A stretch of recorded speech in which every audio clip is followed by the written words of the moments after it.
যাহা বলিব সত্য বলিব। ভুল শুদ্ধ মিলিয়েই মানুষ। আপনি যখন ভুল করেন আপনার বিবেক তখন ঘুমিয়ে থাকে। যদি কেউ না জানে তো বিবেক জানে আপনি কত বড় ভুল করেছেন। পরিবার, সমাজ, রাষ্ট্র আপনাকে শাস্তি না দিলেও বিবেক আপনাকে প্রতি মুহূর্তেই শাস্তি দিচ্ছে। তবে দাঁড়ান বিবেকের আদালতে, সত্য আপনার শক্তি হোক। নির্ভয়ে বলুন কি ভুল করেছেন আপনি, কেন করেছেন, কোন পাপের শাস্তি আপনার বিবেক আপনাকে দিচ্ছে। আপনার সত্য বলার সাহস হাজার হাজার ভুলের জন্ম থামিয়ে দেবে। সাহস আছে সত্য বলার?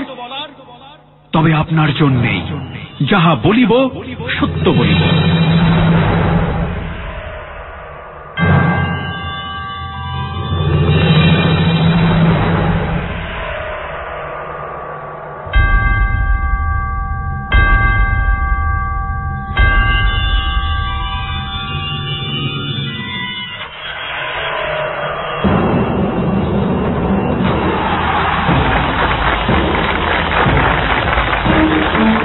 আপনাদের সবাইকে আমন্ত্রণ জানাচ্ছি রবিবারের রাতে যাহা বলিব সত্য বলিবতে। এই মুহূর্তে আরজি কিবরিয়া রয়েছে আপনার সঙ্গে এবং আপনি শুনছেন আপনার প্রিয় স্টেশন এবিসি রেডিও FM 89.2। যাহা বলিব সত্য বলিব এমন একটি অনুষ্ঠান যেখানে এসে মানুষ নিজের জীবনের ভুল কিংবা অপরাধ আমরা যাই বলি না কেন সেটা কনফেস করে, এবং কনফেস করার ব্যাপারটি থাকে তিন ভাবে, যে ভুল এবং অপরাধ আপনি কেন করেছেন, কি ভুল এবং অপরাধ আপনি করেছেন এবং তার শেষ পরিণতি কি হয়েছিল। আমাদের এই অনুষ্ঠানের মোটো হচ্ছে তার জীবনের ভুল এবং অপরাধগুলো শুনে সমাজে 8-10 জন মানুষ বা যারা এই অনুষ্ঠানটি শোনেন তাদের জীবনে যে এই ভুল কিংবা অপরাধগুলো সেগুলো যাতে বাসা না বাঁধে সে ব্যাপারে তাদেরকে সচেতন করা। প্রিয় শ্রোতা, আজকে এমন একজন বন্ধুকে আমরা পেয়েছি যাকে হয়তো অনেকেই চিনবেন, যিনি আমাদের সমাজের পরিচিত খুব কাছের একজন মানুষ, যিনি আমাদের বিনোদন জগতের খুব প্রিয় একজন মানুষ। সেই মানুষটির জীবনের কিছু অপ্রিয় সত্য আপনাদের সামনে তুলে ধরার সাহস দেখাচ্ছে যাহা বলিব সত্য বলিব। এবং একই সাথে আমরা এই বন্ধুটিকে কংগ্রাচুলেট করতে চাই যে নিজের জীবনের অপ্রিয় সত্যগুলো নিয়ে সবাই আসলে মানুষের মুখোমুখি বা সমাজের মুখোমুখি হতে পারেন না, সেই জায়গাটি থেকে তিনি যে সাহস দেখিয়েছেন সেজন্য আমরা অবশ্যই তাকে কংগ্রাচুলেট করি। প্রিয় শ্রোতা, ধন্যবাদ কিবরিয়া। প্রিয় শ্রোতা, আজ সত্যের মঞ্চে বসতে যাচ্ছেন এমন একজন মানুষ যিনি ইতিমধ্যেই তার অভিনয় শৈলী দিয়ে আমাদের মনে জায়গা করে নিয়েছেন। এই মানুষটি হচ্ছে অভিনয় শিল্পী সেউতি। 2004 সালে আরেক জনপ্রিয় অভিনেতা শহীদুজ্জামান সেলিমের হাত ধরে গৌরচন্দ্রিকা নাটকের মাধ্যমে টিভি পর্দায় আগমন ঘটে সেউতির। তবে সবার কাছে সাড়া পেয়েছেন কৃষ্ণপক্ষ নাটকে অভিনয় করে। এছাড়াও কাজ করেছেন অনিমেষ আইচের ডেড এন্ড এবং গিয়াসউদ্দিন সেলিমের অবগুণ্ঠন সহ অনেক নাটকেই। বাস্তব জীবনে সেউতি আত্মবিশ্বাসী একজন মানুষ। এত সুন্দর করে গুছিয়ে কথা বলেন যে যে কেউ মুগ্ধ শ্রোতা হয়ে যাবেন। সেউতির রক্তের মধ্যেই রয়েছে গানের সুর। 1998 সালে ক্লাসিক্যাল গানে ন্যাশনাল চ্যাম্পিয়ন হয়েছিলেন। পর্দার এই মানুষটির বাস্তব জীবনের বাকি ঘটনা শুনতে ফিরে যাচ্ছি কিবরিয়ার কাছে। যাহা বলিব সত্য বলিব।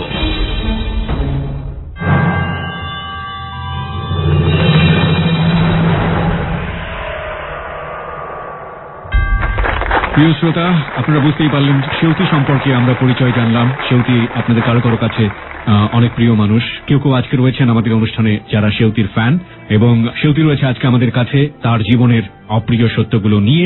তার কাছে আমরা যাব, তবে যাবার আগে আপনাকে বলতে চাই সেউতি যাহা বলিব সত্য বলিবর যে আসনটিতে বসে নিজেকে আলোকিত করেছে সে সামনে তুলে ধরা খুবই কঠিন একটা কাজ। আমি শুধু জানতে চাই যে এই বিবেক বোধটা আপনার ভিতরে কে জাগিয়েছিল?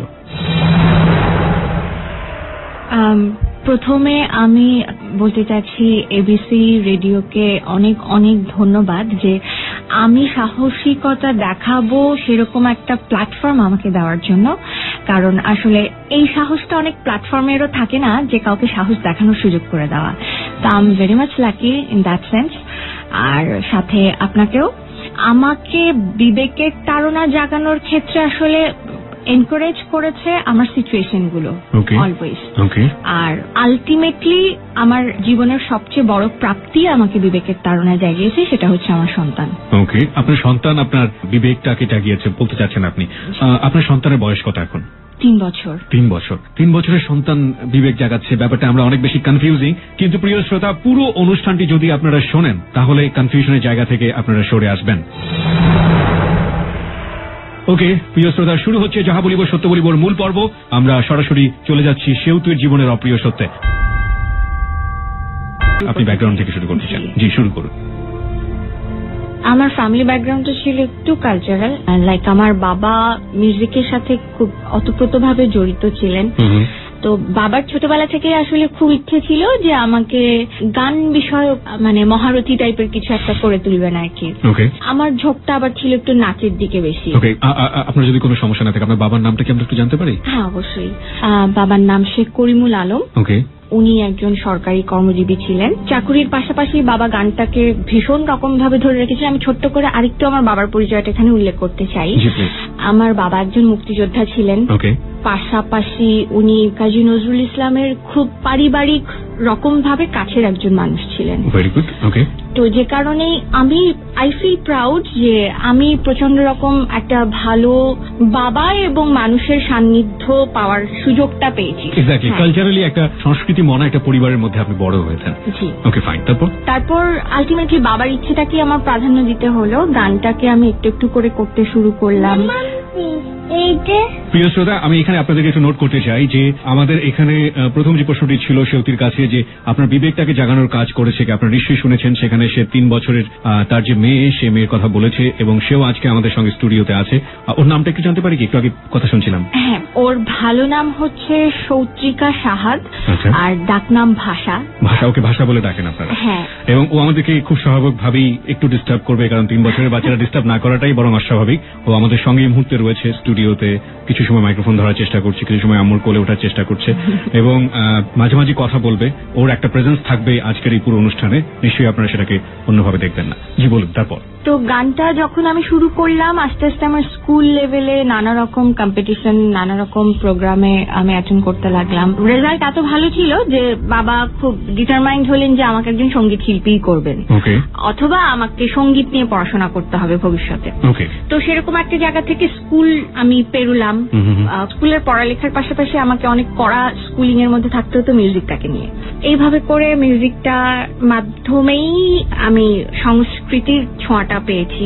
আর আমার দাদি ছিলেন বেগম আক্তারের সরাসরি শিষ্যা, এটা উল্লেখ না করলেই নয়। তো এরকম একটা ব্যাকগ্রাউন্ড ছিল, বাট আমি আসলে হয়তোবা ওই বয়সের কারণে মূল্যায়নটা করতে পারছিলাম না, কারণ আমার ঝোঁকটা ছিল একটু নাচের দিকে। স্কুলের সময়টা মফস্বলে কেটেছে। কলেজটাতে আমি বাবা মা থেকে একটু সেগ্রিগেটেড হয়ে ঢাকায় এলাম। ওই 3 টাইমটা আমার ঢাকাতে কেটেছে এবং বাবা মা থেকে সেগ্রিগেটেড হওয়ার কারণে আমার কিছু কিছু জিনিস যেটা ভালো হয়েছে সেটা হচ্ছে যে স্বাধীনতা পেয়েছি, আর যেটা খারাপ হয়েছে যে স্বাধীনতাটাকে কাজে লাগাতে পারিনি, মানে বাজে কাজে লাগিয়েছি। আসলে গানটার প্র্যাকটিসটা আমার বন্ধ হলো, আর একটু স্বাধীন চেতা ব্যাপারগুলো তখন নিজের মধ্যে জাগ্রত হতে শুরু করলো। কারণ আমি একমাত্র মেয়ে বাবার। ছোটবেলা থেকে বাবার ইচ্ছে এবং মায়ের শাসন, এই দুটো মিলে খুব চাপে থাকতাম আমি। তো অনেক সময় মাঝে মধ্যে নিজের উপরে খুব মনেই হতো যে আমি সুযোগ পেলে এটা করে ফেলতাম, ওটা করে ফেলতাম। মা একটু বকা দিলে খুব জেদ কাজ করতো, হয়তো মা বকা দিলে আমি জেদ করে এমন কিছু একটা করে ফেললাম যেটা আমি নিজেকেই হার্ম করে ফেললাম। হয়তো আমি হাতের কাছে ব্লেড পেলাম, আমি হাত কেটে ফেললাম। তো এইরকম কিছু জেদ কাজ করতে থাকলো। তারপরে কোন বিষয়টা নিয়ে আপনি এরকম হাতের উপরে মানে যে শরীরের উপরে অত্যাচার করা? টিনেজ লাইফে আসলে আমার প্রথম প্রেমময় কিছু ঘটনা ঘটতে থাকে আমার লাইফে। তো ওই প্রেমময় বিষয়কে কেন্দ্র করে বাবা মার শাসন মানে কড়া থেকে করা হতে থাকে। তখন মায়ের শাসন বলতেই হচ্ছে ওই একটি জিনিসকে কেন্দ্র করে নানাবিধ শাসন আমাকে ফেস করতে হতো। কি ধরনের শাসন? আমি কখনো আমার বাড়ির ল্যান্ডফোন পিক করতে পারতাম না, আমার ওই অনুমতি ছিল না। আবার আমি কখনো কোনো বন্ধুর সাথে বন্ধুর বাড়িতে কোনো ফেস্টিভে দাওয়াতে যেতে পারবো না। মা স্কুলে নিয়ে গিয়ে ঢুকিয়ে দিয়ে বসে থাকতো বা কলেজে নিয়ে গিয়ে ঢুকিয়ে দিয়ে বসে থাকতেন। বেরোচ্ছি তখন মানে ওই টাইমটুকু আমি পেতাম না যে ক্লাসরুম থেকে বেরিয়ে আমি কোনো প্রয়োজনীয় কথাও ক্লাসমেটদের সাথে বা কাছের বন্ধুর সাথে শেয়ার করতে পারবো, বা আমার যিনি প্রেমিক ছিলেন তখন তার কোনো একটা ইনফরমেশন আমি চুরি করে হলেও নিতে পারবো। এই সুযোগগুলো আমি পেতাম না। প্রচন্ড কড়াকড়ি একটা পরিবেশের মধ্যে রকম, যেটা কি একেবারে ছোটবেলাতে ছিল নাকি ইন্টারমিডিয়েটে এসে এখানে তখনই করা হলো? না, ছোটবেলা থেকে কড়া শাসনটা ছিল, কিন্তু কড়া শাসনটা সচেতন ভাবে করা শুরু হলো আমার একটা এই বয়সন্ধিকাল যখন এক্স্যাক্টলি সেই সময়টাতে। যে মানুষটাকে আপনি লাভ করছেন তাকে নিয়ে কোনো জটিলতা কি তৈরি হয়েছিল? লাইক পছন্দের একটা ব্যাপার থাকে, অনেক সময় ব্যাপার থাকে ফ্যামিলিতে এরকম যে না এই বয়সটা প্রেমের না, সুতরাং এদিকে যাওয়াই যাবে না। এক আরেকটা যেটা থাকে আপনি যাকে লাভ করছেন তাকে নিয়ে জটিলতা তৈরি হচ্ছে। আসলে ব্যাপারটা কি ছিল? হ্যাঁ, মানে আমি যেই মানুষটিকে পছন্দ করতে শুরু করেছি, ফ্যামিলিগত কিছু ক্রাইসিস ছিল আমাদের। তাকে নিয়ে না, তার ফ্যামিলিকে নিয়ে আমার ফ্যামিলি, মানে এটা আসলে পারিবারিক কোন্দলের একটা জায়গা থেকে হিন্দি ছবির একটা ব্যাপার যে না ওই পরিবারে কিছু ভাবাই যাবে না, এরকম একটা বিধিনিষেধের ব্যাপার। এবং এটা নিয়ে আপনাকে মোটামুটি একেবারে বদ্ধ করে ফেলা হলো? হ্যাঁ, বদ্ধ করে। ফার্স্ট কবে আপনি ব্লেড দিয়ে নিজের শরীরে পোস্টটা দিলেন? কোন ঘটনাকে কেন্দ্র করে? আসলে আমি এখানে একটু পরিষ্কার করে বলতে চাই, আর্লি এজেই আসলে আমি ইমোশনাল ব্যাপারগুলোর মধ্যে ইনভলভ হয়ে যাই, কারণ দুটো ফ্যামিলি খুব পাশাপাশি থাকা হতো। আমি যেই মানুষটির কথা এখন বলতে যাচ্ছি উনি আসলে মানে পারিবারিকভাবে আমার পরিচিত, ব্লাড রিলেটেড। তো সেই জায়গা থেকে খুব কাছাকাছি আমরা একসাথে ছোটবেলা থেকে বড় হয়েছি। ওইরকম দেখাশোনার মধ্যে যখন আস্তে আস্তে বাড়ন্ত বয়সটা আসে তখন মনে হয় আমার কাছে এরকমটাই হয় যে আশেপাশের মানুষের প্রতি প্রথম দুর্বলতাগুলো চোখে পড়তে থাকে বা তৈরি হতে থাকে। ওইরকম একটা জায়গা থেকে আমি খুব আর্লি এজ রিলেশনের মধ্যে যাই। প্রথম চিঠি যেদিন পেলাম, প্রথম প্রস্তাব যেদিন পেলাম সেদিনই আসলে প্রথম মায়ের হাতে মার খেলাম। আমার টেক্সট বুকের মধ্যে চিঠিটা নিয়ে পড়ছিলাম, মা এসে দাঁড়ালো, দেখলো যে টেক্সট বুকের মধ্যে বই পড়ছি না, আসলে আমি প্রেমপত্র পড়ছি। তো এটা স্বাভাবিক, আজকে আমি মা হয়েছি আমি বুঝি তখন আমার মায়ের কি প্রতিক্রিয়া হয়েছিল। বেধড়ো পেটানো হলো আমাকে ধরে। বোঝানোর আগে পেটানো হলো? মানে কিভাবে আসলো জিনিসটা, কেন হলো, কি হচ্ছে, ঘটনাটা কি? আগে তো প্রথমে বোঝাতে পারতো। মানে আপনার কি মনে হয় আপনি মা হলে কোটা করতেন কিনা? আমি জানেন ইভালুয়েটিভ পার্সপেক্টিভটা ঠিক হচ্ছে কিনা? না, অবভিয়াসলি মানে আমি যা কিছু আসলে ফেস করে এসেছি আমি তাই আমার স্কুলিং এর মধ্যে চেষ্টা করবো ওগুলোকে অ্যাভয়েড করে যেতে। Okay, fine. As a mother I think I got your answer. Okay, তারপর তো ওই প্রথম দিনের পেটানোটাই আসলে আমার মধ্যে একটা জেদ তৈরি করলো যে এই সামান্য একটা ব্যাপারের জন্য এত বড় শাস্তি আমাকে পেতে হলো। তো এই কাজটা আসলে আমি করবোই এখন। জেদের জায়গা থেকে আসলে সম্পর্কটার প্রতি আমি আরো বেশি সিরিয়াস হলাম। সম্পর্কটা অনেক বছর টিকে থাকলো এবং আমি ক্লাস 7 থেকে আসলে রিলেশনে চলে গিয়েছিলাম। আস্তে আস্তে আমি ম্যাট্রিক পাস করলাম। ম্যাট্রিক পর্যন্ত আমাকে পড়াশোনার পাশাপাশি এবং গান বাজনা সবকিছুর পাশাপাশি বাবা মাকে হ্যাপি রাখার প্রচন্ড একটা চেষ্টা করতে হয়েছে, পড়া শাসন মেনে নিয়ে একই সাথে আবার সবকিছুর বিরুদ্ধচারণ করেও আমাকে আমার সেই ভালোবাসার মানুষটির প্রতি মানে খুব প্রতিজ্ঞবদ্ধ থাকতে হয়েছে। সবকিছু মিলে আসলে দুদিক থেকে আমি খুব হ্যাম্পার্ড হয়েছি, কোনোটাতেই প্রপারলি কনসেন্ট্রেট করতে পারিনি। ম্যাট্রিক পাস করলাম কি করলাম না তখনই ফ্যামিলি থেকে নানা রকম কিছু চিন্তা ভাবনা হচ্ছিল যে আমাকে একটু দূরে কোথাও পাঠিয়ে দেবে, অথবা আমি যদি বেশি সম্পর্কের দিক থেকে বাড়াবাড়ি করতে থাকি তাহলে হয়তো আমাকে এই যে এরকম একটা ব্যাপার ছিল। তখন আমি সিদ্ধান্ত নিলাম যে ওকে ফাইন, তাহলে এরকম যদি হয় আমি নিজেই বিয়ে করে ফেলবো আগে। তো আফটার ম্যাট্রিক আমি বিয়ে করে ফেলি। এটা আপনি নিজে করেছেন, রাইট? জি। তার আগে কি হাত কাটাটা শুরু হয়? না, এটা বিয়ের পরে হয়েছে? বিয়ের পরে। ওকে, ফাইন। তো আমি ভুল করেছি, কিন্তু ভুলগুলো করার সাথে সাথে আবার আমি ভুলগুলোকে খুব বোল্ডলি সামনে আনারও চেষ্টা করতাম। লাইক আমি যেদিন বিয়ে করেছি ঠিক তার পরদিন আমি আমার হাজবেন্ডকে বলেছিলাম যে তুমি আমার বাড়িতে এসে, সমন পাঠানোর দরকার নেই, কিন্তু আমার বাড়িতে এসে আমার বাবা মাকে তোমাকেই জানাতে হবে। তো যেদিন বিয়ে করলাম তার পরদিনই আমার হাজবেন্ড এসে আমার বাবা মাকে জানালেন। তারপর থেকে মানে আমার বাবা মার শাসনটা আসলে টর্চারে পরিণত হলো আমার প্রতি। ওগুলোর মধ্যে দিয়েই কলেজের সময়টাতে একটা পর্যায়ে আমার বড় ভাই আসেন। বড় ভাইয়ের ইনভলভমেন্টটা চলে এলো, কারণ ভাই অনেক আগে থেকেই ঢাকাতে, আমার বাবার চাকরি সূত্রে সাতক্ষীরাতে থাকতেন, গ্রামের বাড়ি ওখানে, জন্মস্থান যদিও ঢাকা। তো ভাইয়ের পেছন ধরে আর কি আমাকেও ঢাকায় পাঠানোর চিন্তা, দূরত্ব বাড়ানোর জন্য বা যোগাযোগ বিচ্ছিন্ন করার জন্য আমার হাজবেন্ডের সাথে ঢাকায় এলাম। ঢাকায় আসার পরে আসলে আমার জন্য বাবা মা হয়তো খুব পজিটিভলি ভেবেছিলেন যে দূরত্ব তৈরি হবে, কিন্তু আসলে আমার জন্য খাল কেটে কুমির আনার মতো একটা ব্যাপার করে দিলেন। আমার জন্য যোগাযোগের খুব সুবিধা হলো, কারণ ও তখন ঢাকাতেই থাকে, ও এখানে অনার্স করছে। তো কলেজ ফাঁকি দিয়ে তখন হয়তো ওর সাথে দেখা করতে চলে যেতাম। মা কলেজে ঢুকিয়ে দিয়ে বাড়িতে চলে আসতেন, আপনি কলেজ থেকে বের হয়ে? আমি কলেজ থেকে পালিয়ে বেরিয়ে হয়তো ওর সাথে দেখা করতে যাব। তো কড়া শাসনের মধ্যে থেকেছি বলে আসলে শাসনের অল্টারনেট গুলো খুঁজতে গিয়ে আমি ভুলগুলো করেছি। ভুলগুলো কোনো সময় হয়তো আমার সাবকনসিয়াস মাইন্ডে অপরাধের মধ্যেও পড়ে গেছে যে ওই কাজটা আমার অন্যায় হয়েছে করা।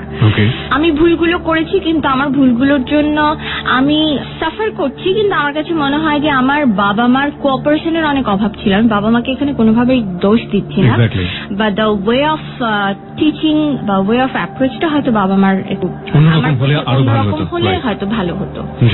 তো ওই বিয়ের পর যখন কলেজ পালিয়ে ওরকম করে আমার হাজবেন্ডের সাথে যোগাযোগের ব্যাপারটা বাবা মা জানতে পারলেন, জানতে পেরে মেনে নিতে পারছেন না, এবং আমার ভাই বড়, ভাইয়ের একটা বড়ত্বপনার ব্যাপার ছিল কিছু থেকে কিছু হলে। আমার ভাইও আবার একমাত্র ছেলে সন্তান, তো তার একটা আধিপত্য তৈরি করার চেষ্টা করতো বাবা মায়ের কাছে যে ও মান সম্মান ফ্যামিলির কিছুই রাখলো না, একে তো এভাবে বিয়ে করে ফেললো, তার উপর এখন ঢাকায় পাঠিয়েছো, পড়াশোনা বাদ দিয়ে এগুলো করছে, ও তো একদম উচ্ছন্নে চলে গেছে, তো ওকে দিয়ে যেহেতু কিছু হবে না, ওকে যদি তোমরা এভাবেই রাখতে চাও তাহলে আমাকে তোমাদেরকে হারাতে হবে, মানে এরকম কিছু ইমোশনাল ব্ল্যাকমেইল বাবা মাকে যখন করতো, তখন বাবা মা কিভাবে যেন মোটিভেটেড হয়ে আমার উপরে আরো প্রেশারাইজড একটা ব্যাপার তৈরি করতো। আমার কাছে সাইকোলজিক্যালি ওই ব্যাপারগুলো আমি নিতে পারতাম না। সময় অনুযায়ী তো যার যার মতন করে একটা সেলফ রেসপেক্ট থাকে। আমার কাছে তখন কোথাও মনে হতো যে ভাই কেন বাবা মাকে মোটিভেট করে আমাকে শাসন করাবে। বাবা মা আমার উপর এতদিন যেটা করেছে সেটা করেছে। ওই ব্যাপারগুলো যখন হতো, মা তখন আমাকে, আমি যখন ইন্টারমিডিয়েট পড়ছি, মেনে নিক বা না নিক, আমার উচিত হয়েছে বা অনুচিত হয়েছে, আমি একটা বিবাহিত নারী যখন হয়ে গেছে, আমার মধ্যে সেই বোধটা যখন তৈরি হয়েছে যে আমি কারো স্ত্রী, এই ব্যাপারটাকে আমি বিলং করি, সেই রকম একটা বয়স এবং মানসিক অবস্থানগত জায়গা থেকে আমার গায়ে যখন হাত তুলে শাসন করা হতো when I'm 17 or 18, তো আমি ওটা মেনে নিতে পারতাম না। যে কারণে আমার তখন সাইকোলজিক্যালি বাবা মা আমাকে শাসন করছে, ওটা আমার কাছে মনে হতো যে আমাকে টর্চার করছে। বুঝতে পারবেন, সেহেতু আমরা শুরু করি। আপনি যে প্রসঙ্গে ছিলেন, তারপর ভাইয়ের মাধ্যমে মোটিভেটেড হয়ে বাবা মা আমাকে শাসন করার ব্যাপারটা, গায়ে হাত তুলেও শাসনের বোধহয় একটা মাত্রা থাকে যে শাসন করার এক পর্যায়ে একটা গালে আমার মা হয়তো চড় মারলেন, তো দ্যাট ওয়াজ ওকে। কিন্তু মা যখন মারতেন আমাকে, তো মাকে থামানোর জন্য আমি এবং মার মাঝখানে একজন থার্ড পার্সন কাউকে প্রয়োজন হতো। আদারওয়াইজ দেখা যেত যে হয়তো আমি একলা আছি বা মা একলা আছেন, মানে মা খুব বেহুশের মতন আমাকে পেটাচ্ছেন। এমনও অনেক সিচুয়েশন আমি ফেস করেছি যে আমি একজন বিং আ ম্যারিড পার্সন, আমি হয়তো তখন অ্যাডোলেসেন্সি পার করে ফেলেছি, ওরকম বয়সে থাকা অবস্থায় যেটা হতো যে ওই আমার মা কখনো আমাকে যখন পেটাচ্ছেন সেই সময়টাতে কখনো হঠাৎ করে এসে আমার ভাই মাকে না থামিয়ে মাকে সরিয়ে দিয়ে আমাকে এমন সিচুয়েশনে ফেস করতে হয়েছে যে ভাইয়ের হাতে আমাকে মার খেতে হয়েছে।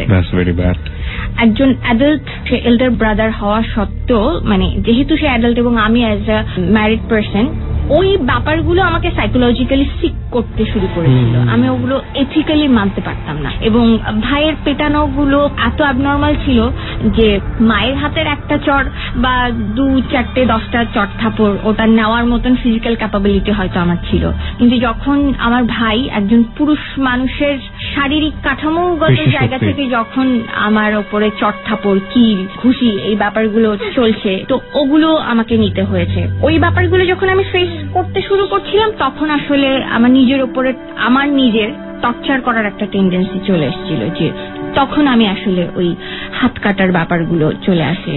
অনেক সময় আমাকে এখনকার প্রেক্ষাপটে এরকম সিচুয়েশনও ফেস করতে হয় যে মানুষ হয়তো আমার হাতের কাটা দাগগুলো দেখে মনে করে যে অনেক রোমান্টিক একজন নারী, আমি অনেক প্রেম করেছি, করে টোরে এই ধরনের ঘটনা ঘটিয়েছি।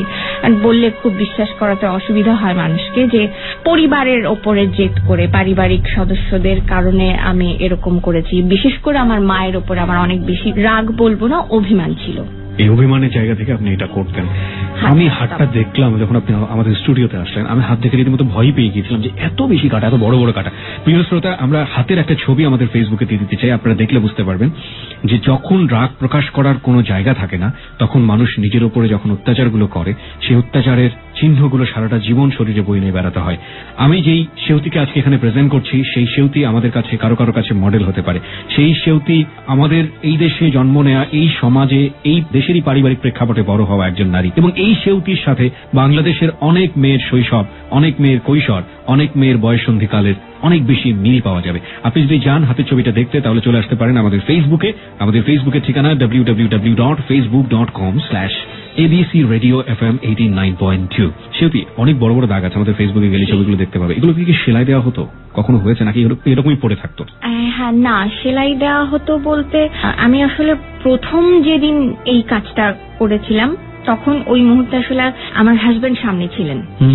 তো আমার হাজবেন্ডের সামনে যখন আমাকে শাসন করতে গিয়ে আমার গায়ে হাত তোলা হলো এবং ওই একই ঘটনা ঘটলো, আমার মা এবং ভাই দুজন একসাথে আমাকে ফিজিক্যালি হিট করলেন আমার হাজবেন্ড সামনে। তো ওই ব্যাপারটাও সেলফ রেসপেক্ট বা ইগো যা কিছুই বলি না কেন, ওই জায়গা থেকে আমি নিতে পারিনি। তো তখন আসলে প্রথম আমি আমার হাতের কাছে ব্লেডই ছিল, ব্লেডটা নিয়ে জাস্ট মার উপরে রাগ করে সবার সামনে দুটো পোঁচ দিলাম।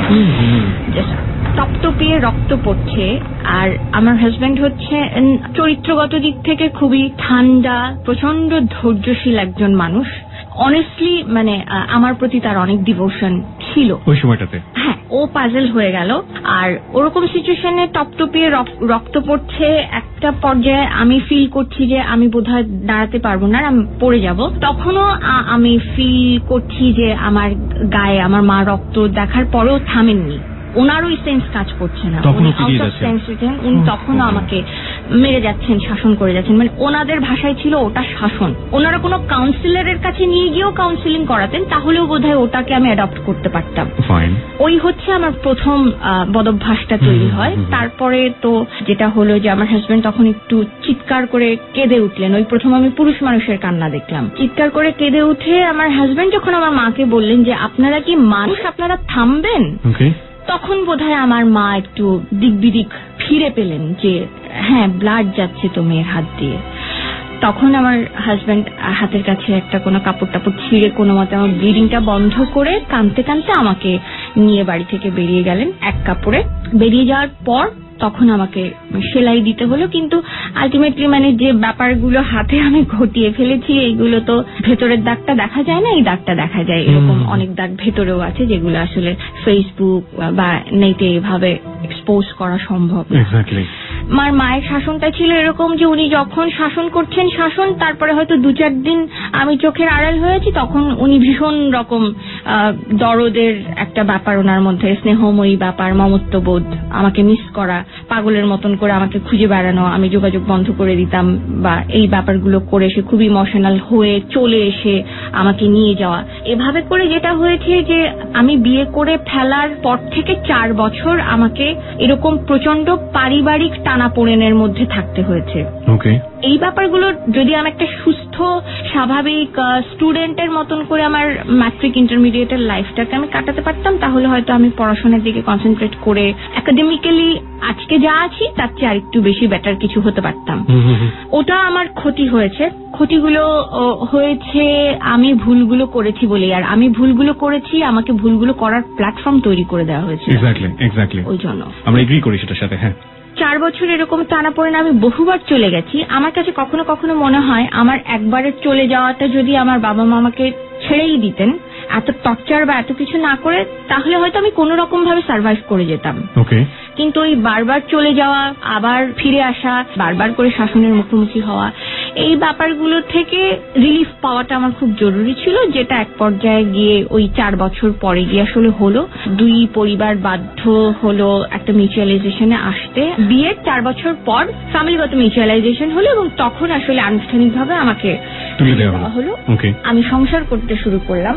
সংসার করতে গিয়ে যেটা হলো যে বিয়ের পরপরই চলে গেলে হয়তো আমি শুরু থেকে শিখতে শুরু করে অভ্যস্ততাগুলোকে অ্যাডপ্ট করে ফেলতে পারতাম, কিন্তু এই 4 বছরের মধ্যে স্বামী স্ত্রী হয়ে থেকেও সংসার করতে না পারার একটা ব্যাপার এবং সিঙ্গেল একটা অ্যাটিটিউড নিয়ে স্বামী স্ত্রী হয়ে থাকার ব্যাপারের গুলো থেকে যেটা হচ্ছে যে ততদিনে সংসার করতে গিয়ে 4 বছর পরে দেখি যে নিজেদের মধ্যে অনেক কিছু হারিয়ে গেছে। তখন না মা, এটা ধরলে ওই যে আঙ্কেল আছে, আমার কথা শুনতে পাবে না। তোমার সুবাদে আমি আজকে জাতীয় আঙ্কেল হয়ে যাচ্ছি। ওকে, তো সংসার শুরু করলাম যখন, তখন কিছু কিছু ব্যাপার নিয়ে হাজবেন্ডের সাথে মতদ্বৈনতা বা একমত হতে না পারার ব্যাপারগুলো আসে। একটা মানুষ আমার সাথে ইনভলভ হওয়ার পর থেকে দেখে আসছে যে সবকিছুই ওর সামনে খুব সহজ ভাবে হয়েছে, সেটা শাসন হোক, আদর হোক। আমি কতটুকু শাসন পেয়েছি, কতটুকু আদরের ছিলাম, মানে আমাকে যে অনেক বেশি মূল্য দিয়ে, রেসপেক্ট দিয়ে রাখবে বা রাখতে হবে, এই ব্যাপারটা কখনো কখনো হয়তো তার মাথা থেকে ব্ল্যাঙ্ক হয়ে যেত, কারণ এটা চোখের দেখার অভ্যস্ততা। তো ওই জায়গা থেকে যখন সংসার করতে এলাম, কখনো কখনো ওর ট্রিটমেন্ট গুলো আমার সাথে, বিহেভিয়ার গুলো আমার সাথে মনে হতে লাগলো যে ওরকম হয়ে যাচ্ছে বোধহয়, ওর কোনো পছন্দ অপছন্দ, ভালো লাগা না লাগার ব্যাপারগুলো বোধহয় আমাকে ওভাবেই ট্রিট করতে হবে। মানে আমি চাই না তুমি এটা করো, বা বন্ধু বান্ধব ইউনিভার্সিটি লেভেলে যখন এলাম। আমি যেটা বুঝতে পেরেছি আপনার কথা শুনে, যে একটা ধরনের একটা ফ্রিডম আপনি এক্সপেক্ট করছিলেন, সেই ফ্রিডমের জায়গাটাতে খুব বেশি লজিক ছিল, কিন্তু সেই ফ্রিডমটা না দিয়ে আলটিমেটলি ওই ধরনের কনজাস্টেড একটা এনভায়রনমেন্টে আপনার সংসারে ছিল, যদি ভুল না করে থাকি। হ্যাঁ, ওরকমটাই। তারপরে আমি যখন সংসার লাইফে ঢুকলাম, তখন আসলে আমি প্রফেশনালি আমি নানাভাবে একটু ইনভলভ হয়ে গেলাম। যখন আমি সংসার করছি, তখন আমি এট দ্য সেম টাইম ইউনিভার্সিটিতে পড়ছি, এট দ্য সেম টাইম আমি তখন চাকরিতে ঢুকে গেলাম। এই জায়গাগুলোতেও কিছু প্রবলেম ছিল, যে ইউনিভার্সিটির বন্ধুদেরকে নিয়ে একরকমের আমার হাজবেন্ডের একটা সন্দেহ প্রবণতা তৈরি হতে থাকে ভেতরে ভেতরে। চাকরি করতে যখন গেলাম, তখনও ওই ব্যাপারগুলো, এবং কোনো কোনো ক্ষেত্রে একটু ইনফিরিয়রিটি কমপ্লেক্সও বোধহয় কাজ করতো। আমি সবকিছুই বোধহয় আমার একটু আর্লি এজ, এটা আমি হয়তো বলবো যে আমার আনফর্চুনেট, আমার জন্য খুব, মানে আমি অনেক বেটার কিছু আর্লি এজে পেয়ে গেছি। এয়ারলাইন্সে আমি as an air hostess join করি। ওইটা আমার হাজবেন্ডের মধ্যে বোধহয় কোন রকম একটা ইনফিরিয়রিটি কমপ্লেক্স তৈরি করেছিল, যে একটু বেশি স্যালারি, মাত্র ইউনিভার্সিটিতে পড়ছে, এখনই এত টাকা ইনকাম করবে, যার জন্য এত কিছু আমার পরিবারে ফেস করে সংসার করতে এলাম। সংসার করতে এসে আবার এত কিছু, সেই জায়গাগুলো থেকে বার্স্ট আউট হওয়ার ব্যাপারগুলো যখন আস্তে আস্তে আসতে থাকে, মানে প্রতিটা স্বামী স্ত্রীর মধ্যেই তো কম বেশি খুঁটিনাটি লেগে থাকে, কিন্তু বার্স্ট আউট হওয়ার জায়গাগুলো যখন এলো, যে আমি বুঝতে পারলাম যে আমার চাকরির ক্ষেত্রেও একটা সন্দেহ কাজ করছে। চাইছে না যে আমি ওইভাবে ওর চাইতে একটু আপার ডেজিগনেটেড হয়ে কাজ করি, বা ইউনিভার্সিটি লেভেলে গিয়ে আমি ছেলে বন্ধুদের সাথে মেলামেশা করি বা কিছু। Superiority complex. আমি একটু জাস্ট স্পেসিফিকলি জানতে চাই যে আপনি যে এয়ার হোস্টেস হলেন, এটা কি লোকাল এয়ারে ছিল নাকি ইন্টারন্যাশনালি? না, ইন্টারন্যাশনালি। আমি ফার্স্ট এমপ্লয়ি হিসেবে জয়েন করি, ওটা ছিল ব্রিটিশ এয়ারওয়েজ। ব্রিটিশ এয়ারওয়েজ আমি 3.5 বছর কাজ করি। আপনি যে দেশ থেকে দেশের বাইরে যেতেন, লম্বা একটা জার্নি থাকতো, লাইক 4 days, 5 days, 6 days, এই ফিরে আসার পরে ট্রিটমেন্টটা কি হতো, বা থাকার সময়টাতে আলটিমেটলি যখন আপনি বাইরে থাকতেন, এয়ারে থাকতেন, তখন ওর অ্যাটিটিউডটা কি থাকতো? অবভিয়াসলি নেগেটিভ কিছু অ্যাটিটিউড উইথ পজিটিভ ট্রিটমেন্ট আমাকে দেওয়া হতো। লাইক আমার শ্বশুর বাড়ি থেকে ইনস্ট্রাকশন আসতে শুরু করলো যে এভাবে যদি এরকম প্রফেশনে ইনভলভ হয়ে আমি ক্যারিয়ার করতে চাই, তাহলে সংসারের যাবতীয় দায়িত্ব আমাকেই নিতে হবে। যেহেতু আমার স্যালারি বেশি, রেসপন্সিবিলিটি আমাকেই বেশি নিতে হবে। আমার কারণে কোনো না কোনো ভাবে আমার হাজবেন্ডেরও ক্যারিয়ার ক্ষতিগ্রস্ত হয়েছে, আমাকে কম্পেনসেট করতে হবে, সোজা কথা। এটা কি আপনার হাজবেন্ডই আপনাকে বলতো ডিরেক্টলি? হাজবেন্ডের মাধ্যমে কথাগুলো আসতো আমার কাছে, বা অ্যাটিটিউডে আমি বুঝতাম। আমি ওই স্পেস গুলো দিতে শুরু করলাম। অনেক বেশি ক্ষেত্র বড় হতে শুরু করলো বলে আমার তখন, মানে আমি অনেক বেশি বহির্মুখী হতে শুরু করলাম। আমাকে চাকরি মেনটেন করতে হচ্ছে, অনেক বেশি একটা সময় সংসারের বাইরে দিতে হচ্ছে।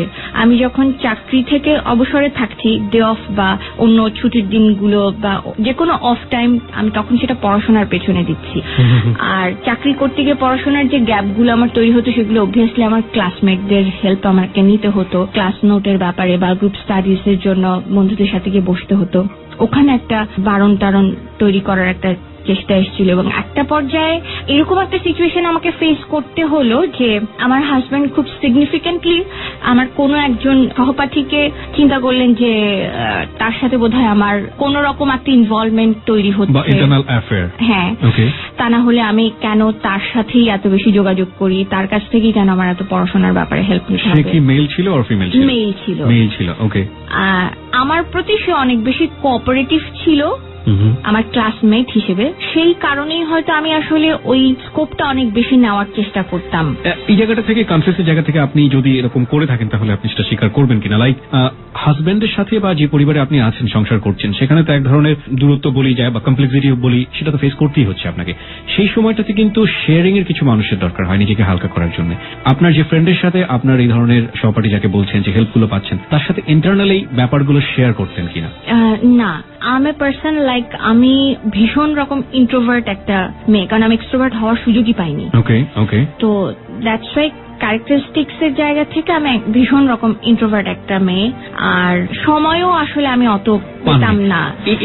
এই বন্ধুটিকে আপনার হাজবেন্ডের সাথে বা আপনার ফ্যামিলিতে নিয়ে এসে কখনো ইন্ট্রোডিউস করে দিয়েছিলেন? হ্যাঁ, আমি সবসময় খুব ওপেন মাইন্ডেড, মানে ইন্ট্রোভার্ট থেকেও আসলে আমি আমার এক্সপেকটেশনের জায়গা থেকে আমি যেভাবে নিজেকে ভাবতাম যে আমি এভাবে পেলে আমার জন্য ভালো হতো, আমি সেই ব্যাপারগুলো খুব মেনটেন করার চেষ্টা করতাম, যে আমি কারোর সাথে মেলামেশা করলে সেখানে যেন কারোর কোনো প্রশ্নবোধক চিহ্ন তৈরি না হয়।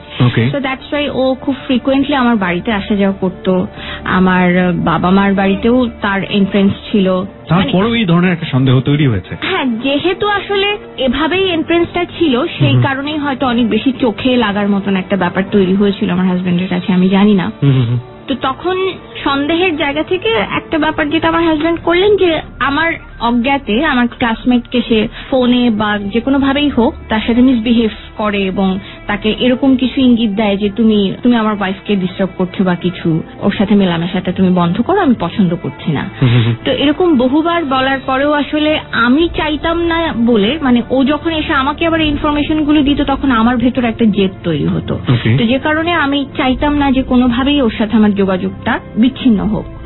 এরকম অনেকবার যখন ঘটলো, 2-4 বার, তখন আমার বন্ধু একদিন খুব রিয়াক্ট করে আমার হাজবেন্ডকে এরকম ল্যাঙ্গুয়েজ ইউজ করে কথা বলে ফেললো যে হ্যাঁ, আপনার বউয়ের সাথে তো আমার কিছু আছে।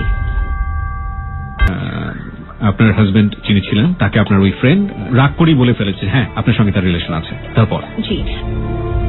তারপর ওই মুহূর্তে আমার হাজবেন্ড খুব ব্ল্যাঙ্ক হয়ে গেলেন। মানুষজনের সামনে ওরকম একটা কথা বলে ফেলা, ফেস টু ফেস ছিল, একদম ফেস টু ফেস, এখানে আমিও ছিলাম। খুব শান্ত মানুষের ভেতরে আসলে যখন বিকৃতপনা বা বিষয়গুলো কাজ করে তখন বোধহয় এরকমই হয়। আমাকে খুব শান্তভাবেই উনি ওখান থেকে হাত ধরে নিয়ে বাড়িতে এলেন। বাড়িতে আসার পর যেটা আমাকে ফেস করতে হলো সেটা হলো যে first of all I get one slap. তারপরে যেটা হলো যে অ্যাকচুয়ালি আমার হাত বেঁধে আমাকে কিছু স্ল্যাং ইউজ করতে করতে আমার হাজবেন্ড আমাকে ফিজিক্যালি অ্যাবিউজ করলেন। That means I been raped. তো ওই সিচুয়েশনের পর আসলে আমি খুব ব্ল্যাঙ্ক হয়ে যাই এবং মেবি 3 থেকে 4 দিন বোধহয় আমি কথা বলতে পারিনি। আমি একটু পেছনে ফিরে নিয়ে যেতে চাই আপনাকে। যখন এই ধরনের ঘটনা আপনার ফ্রেন্ডটা করলো রাগের বশবর্তী হয়ে, আপনার সামনেই ঘটনাটা করেছে, তখন আপনি কি কোনো প্রতিবাদ করেছিলেন ওই মুহূর্তে? হ্যাঁ, আমি জাস্ট সিম্পলি বললাম যে তুমি এভাবে কথা বলো না প্লিজ। বাট আসলে আউট অফ কন্ট্রোল চলে গেছিল সিচুয়েশনটা। তো আমি খুব ওখানে নির্লিপ্তই ছিল। আমার ঘটনাটা তো ধাম করে ঘটেছে বলে মনে হয় না, কারণ অনেক আগে থেকে একটা সন্দেহের ব্যাপার ছিল আপনার হাজবেন্ডের। সুতরাং ব্যাপারটা নিয়ে আপনার ফ্রেন্ড অনেক বেশি ইরিটেটেড ছিলেন, বা যে কোনো কারণেই হোক অনেক আগে থেকে ধীরে ধীরে ব্যাপারটা জমেছে এবং শেষ পর্যায়ে এটা বাস্ট আউট হয়েছে। ফাইন, তারপর ওই সিচুয়েশনটা ফেস করার পর আমার হাজবেন্ডের সাথে আমি 3-4 দিন এরকম ছিল যে আমি একটু সিক হয়ে গেছিলাম, যেটার কারণে আবার আমার ফ্যামিলির একটা ইনভলভমেন্ট আসে ওখানটাতে। আমাকে সাইকিয়াট্রিস্টের কাছে নিয়ে যাওয়া হয়, কারণ আমি একদম কথা বলছিলাম না। সাইকিয়াট্রিস্টের কাছে নিয়ে যাওয়ার পর আমাকে সামহাউ কিছু মেডিকেশন দেওয়া হয়। আমার সাথে কাউন্সিলিং করে জানতে চাচ্ছিল যে আসলে কি হয়েছিল, কখন থেকে আমি কথা বলছি না, আমি কিছু মনে করতে পারছি কিনা বা কিছু এরকম। তো তারপর আমি আলটিমেটলি ওই জায়গা থেকে ফিরে আসি সাইকিয়াট্রিস্টের ট্রিটমেন্ট নিয়ে। যদিও তার পরে আমার হাজবেন্ড অনেক গিল্টি ফিলিংস তার হয়েছিল, কিন্তু আসলে সম্পর্কের জায়গা থেকে আমি আর ফিরতে পারিনি। তো ওখান থেকেই হাজবেন্ড ওয়াইফের মধ্যে দূরত্ব তৈরি হতে থাকে এবং ওই দূরত্ব থেকে একটা পর্যায়ে সেপারেশন। ওকে, এই ঘটনার কতদিন পরে সেপারেশনে যান? এই ঘটনার অনেক দিন পর, কারণ এই ঘটনা ঘটার পরে অনেকটা সময় নেওয়ার কারণ ছিল যে তবু কোনোভাবে চেষ্টা করে যাচ্ছিলাম আমি যে সংসারটা করবে, যেহেতু আমার কোথাও ব্যাক করার আর জায়গাটা নেই নিজের পছন্দে এরকম করে বিয়ে করে চলে আসার জন্য। সেপারেশনে চলে যাওয়ার পর ওটা তখন আমার আরেকটা লাইফ শুরু হয়ে গেল। লাইফে তখন মাত্র দুটো জিনিস নিয়ে ব্যস্ততা ছিল, একটা হচ্ছে আমার চাকরি, একটা হচ্ছে আমার মিডিয়া লাইফ। আমি মাঝখানে ছোট্ট করে একটু বলে রাখি, মিডিয়ার সাথে আমার সম্পৃক্ততাটা হয়েছিল 2004 সাল থেকে, আর আমি এখন আসলে যেই জায়গাটাতে আছি ইটস অ্যারাউন্ড 2008 or 9। ওকে, 2004 সালে আসলে আমি প্রথম ক্যামেরার সামনে দাঁড়ানোর সুযোগ পাই নাটকে অভিনয়ের মাধ্যমে। এই কারণে আসলে খুব পার্টিকুলারলি আমি আমাকে একজন অভিনেত্রী বলতেই খুব স্বাচ্ছন্দ্য বোধ করি। এই অভিনয় জগতে কাজ করতে করতে এবং সেপারেট ছিলাম, মেন্টাল কিছু ডিপ্রেশন, ফ্রাস্ট্রেশন সবকিছু মিলিয়ে লাইফে প্রফেশনালি আমি যথেষ্ট সাকসেস একজন পেশাদার নারী হিসেবে আমি আমাকে ভাবতে খুবই প্রাউড ফিল করি। সো ওটা নিয়ে আমার কোনো ফ্রাস্ট্রেশন ছিল না, বাট আমার একটা ফ্রাস্ট্রেশন যেটা কাজ করতো যে আসলে আমি কখনোই হ্যাপি হতে পারলাম না। এত ভুল একটা মানুষ লাইফে করতে পারে, এখন আমার ভুলগুলো কি ভুল নাকি অভ্যস্ততায় পরিণত? আপনার সেপারেশন আপনি হবে চিন্তা করছেন? হ্যাঁ, ওকে। ওইরকম একটা সময়ে একটা লম্বা সময় একা কাটাচ্ছি, যে সময়টাতে আসলে ডিপ্রেশনের মধ্যে থাকতে থাকতে আমি হয়তো আমার সাবকনশিয়াস মাইন্ডেই চিন্তা করতাম যে এত কিছু জমে আছে আমার ভেতরে, যেই জায়গাগুলো কোথাও শেয়ার করা দরকার আমার, কোথাও গিয়ে একটু উগলে দিতে পারলে হয়তো আমার একরকমের একটা স্বস্তি বোধ করতাম। I was not needy for that. ওটা আমার একটা রিল্যাক্সেশনের ওয়ে হয়তো আমি ভাবছিলাম। ওইরকম জায়গা থেকে সবার সাথে একটু ওপেন মাইন্ডেড হয়ে এবং ওপেনলি মেলামেশাটা করতাম। I would like to be very friendly but not frankly. তো ওরকম ফ্রেন্ডলি অ্যাটিটিউড গুলোকে হয়তো অনেক সময় আর কি মিসিং করে ফেলে। খুব স্বাভাবিকভাবেই সেটা সত্য আমাদের সোসাইটিতে। এবং একটা জানার জিজ্ঞাসা ছিল, সেটা হচ্ছে যে আপনি যখন সেপারেশনে চলে গেলেন সেই সময়টা থেকে আপনি টার্ন ব্যাক করেছেন আপনার ফ্যামিলিতে, নাকি আপনি আলাদা বসবাস করছেন? না, আমি সিঙ্গেল থাকতাম, একা থাকতেন। ওই সময়টা থেকে ফ্যামিলি থেকে কি বলা হতো? ফ্যামিলি থেকে আসলে বলা হতো যে মিউচুয়াল করে ফেলো। সেপারেশনের পরেও? না, তখন আমরা অফিসিয়ালি ডিভোর্সে যাইনি, আমরা সেপারেট থাকছিলাম। ওকে ওকে। বাসা থেকে সবসময় যেই বিষয়টাকে মেনে না নেওয়ার কারণে আমাকে একসময় অনেক টর্চার্ড হতে হয়েছে, ওই বিষয়টার সাথে আবার সম্পৃক্ত হওয়ার জন্য আমাকে একসময় টর্চার্ড হতে হয়েছে। আমার ফ্যামিলি কখনোই আমাকে আমার কোনো প্রবলেম নিয়ে গেলে আমাকে পাত্তা দিতে চাইতো না। তো যে কারণে আমি সবসময় একটু ফ্যামিলি থেকে বিমুখ থেকেছি। আর যেহেতু সেলফ ডিপেন্ডেন্ট ছিলাম, সলভেন্ট ছিলাম, তো সেই জায়গা থেকে ওই স্ট্রাগলটা করার একটা এনার্জি বরাবরই ভেতরে থাকতো যে আমি একাই আমাকে হ্যান্ডেল করতে পারবো। সো আমি সিঙ্গেল থাকতাম তখন। সিঙ্গেল থাকছি, একটা সফিস্টিকেটেড জবের মধ্যে ছিলাম, এটা মানুষ খুব সম্মানের সাথেই বলেন, বা ওই সম্মানটা আসলে আল্লাহর রহমতে আমি পেয়েও এসেছি। অ্যাট দ্য সেম টাইম খুব আকর্ষণীয় একটা জগতের মধ্যে আরো একটা ক্ষেত্রতে আমার বিচরণ, টেলিভিশন অভিনেত্রী, সবকিছু মিলিয়ে মানুষ হয়তো অনেক রকম ভাবতো। সেই ভাবনার জায়গা থেকে অনেক রকম ভাবে আসলে আমার ওই সিঙ্গেল থাকার সময়টাতে সুযোগও অনেক নেওয়ার চেষ্টা করেছে।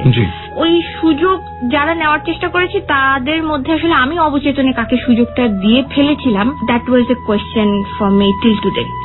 ওই সময়টাতেই আসলে আমি একটা এক্সট্রা রিলেশনে জড়িয়ে পড়ি। বাট দ্য থিং ইজ, আমি যখন রিলেশনে জড়িয়ে পড়ি তখন রিলেশনটা মোটামুটি একটু লঙ্গার হওয়ার পরপরই আমি আমার হাজবেন্ডকে খুব বোল্ডলি কনফেস করেছিলাম যে অ্যাকচুয়ালি হোয়াট ইউ ওয়ান্ট, মানে তুমি এভাবে সেপারেট থাকছো কি আবার সবকিছু একটু থিতিয়ে এলে পরে মিউচুয়ালাইজেশনের জন্য, নাকি তুমি অফিসিয়াল কোন স্টেপ নেবে সেটা ডিসিশন নিতে পারছো না? যদি ইনডিসিশনে ভুগে থাকো তাহলে ডিসিশনটা একটু আর্লি নেওয়ার চেষ্টা করো, বিকজ আমি একটা রিলেশনে চলে আসছি আর রিলেশনটাতে আমি সিরিয়াস হতে যাচ্ছি। তো তোমার সিদ্ধান্তের কারণে আমি আসলে সময়টাকে ওয়েস্ট করতে চাচ্ছি না, আমাকে রিলিফ দিয়ে দাও। ওরকম টানাপোড়েনের মধ্যে দিয়ে আমাদের হাজবেন্ড ওয়াইফের ডিসিশন ইনডিসিশন এই ব্যাপারগুলো চলছে।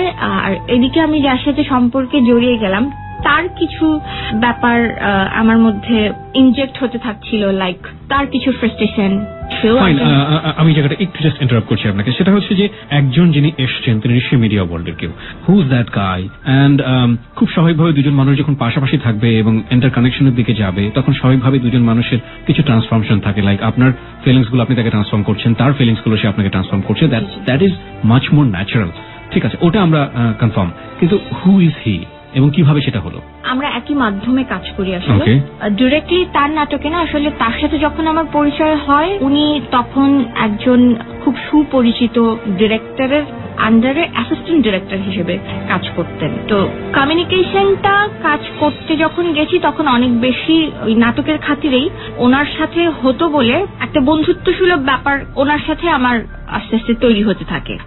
ভদ্রলোকের নাম এখন অবশ্য উনি হয়তো আমি জানি না, একজন সোলো ডিরেক্টর হিসেবে আইডেন্টিফাইড কেউ একজন মিডিয়ার। সম্পর্কটা ওই ফার্স্ট কাজটা যখন আমি ওদের টিমে করতে গেলাম ওই ইউনিটে তখন হলো, তখন উনি আমাকে একটা প্রস্তাব দিলেন, মানে একটা সম্পর্কের প্রস্তাব ছিল, লাইক ওনার একটা ডাইভ হয়েছে আমার প্রতি ইমোশনাল বা সবকিছু কিছুটা সিম্প্যাথাইজড হয়েও। তো উনি যখন আমাকে প্রস্তাব দিলেন একটা সম্পর্কের জন্য, আমি হ্যাঁ বা না আসলে কিছুই বলিনি, কিন্তু সাইলেন্টলি থেকেও আসলে আমি সম্পর্কটার মধ্যে জড়িয়ে গেছি।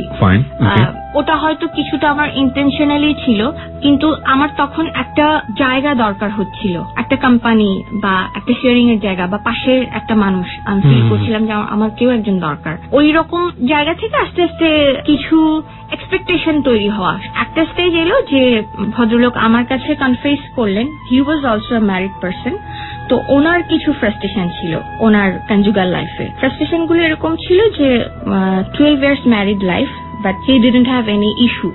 ওই জায়গা থেকে ওনার নেক্সট একটা এক্সপেকটেশন হচ্ছে আমার সাথে উনি যদি কোনো সম্পর্কে আসেন তাহলে ওনার ফার্স্ট এক্সপেকটেশনের জায়গাটা হচ্ছে বা ইন্টেনশনটা হচ্ছে যে আসলে উনি সম্পর্কটা করে একটা বেবি এক্সপেক্ট করছেন আমার কাছ থেকে। তারপরে আমি ওই যে বললাম যে স্টেজ পার হতে হতে একটা পর্যায়ে গিয়ে তখন এই ব্যাপার। আমি এই পর্যায়ে থেকে আপনাকে একটু পিছন দিকে ফিরে নিয়ে আসতে চাই। সেটা হচ্ছে যে যখন তিনি আপনাকে প্রপোজ করছেন লাভের জন্য, দ্যাট মোমেন্টসে তার ফ্যামিলি স্ট্যাটাসটা কি, মানে আপনি কতটুকু জানতেন? আমি জানতাম, ফুল জানতেন।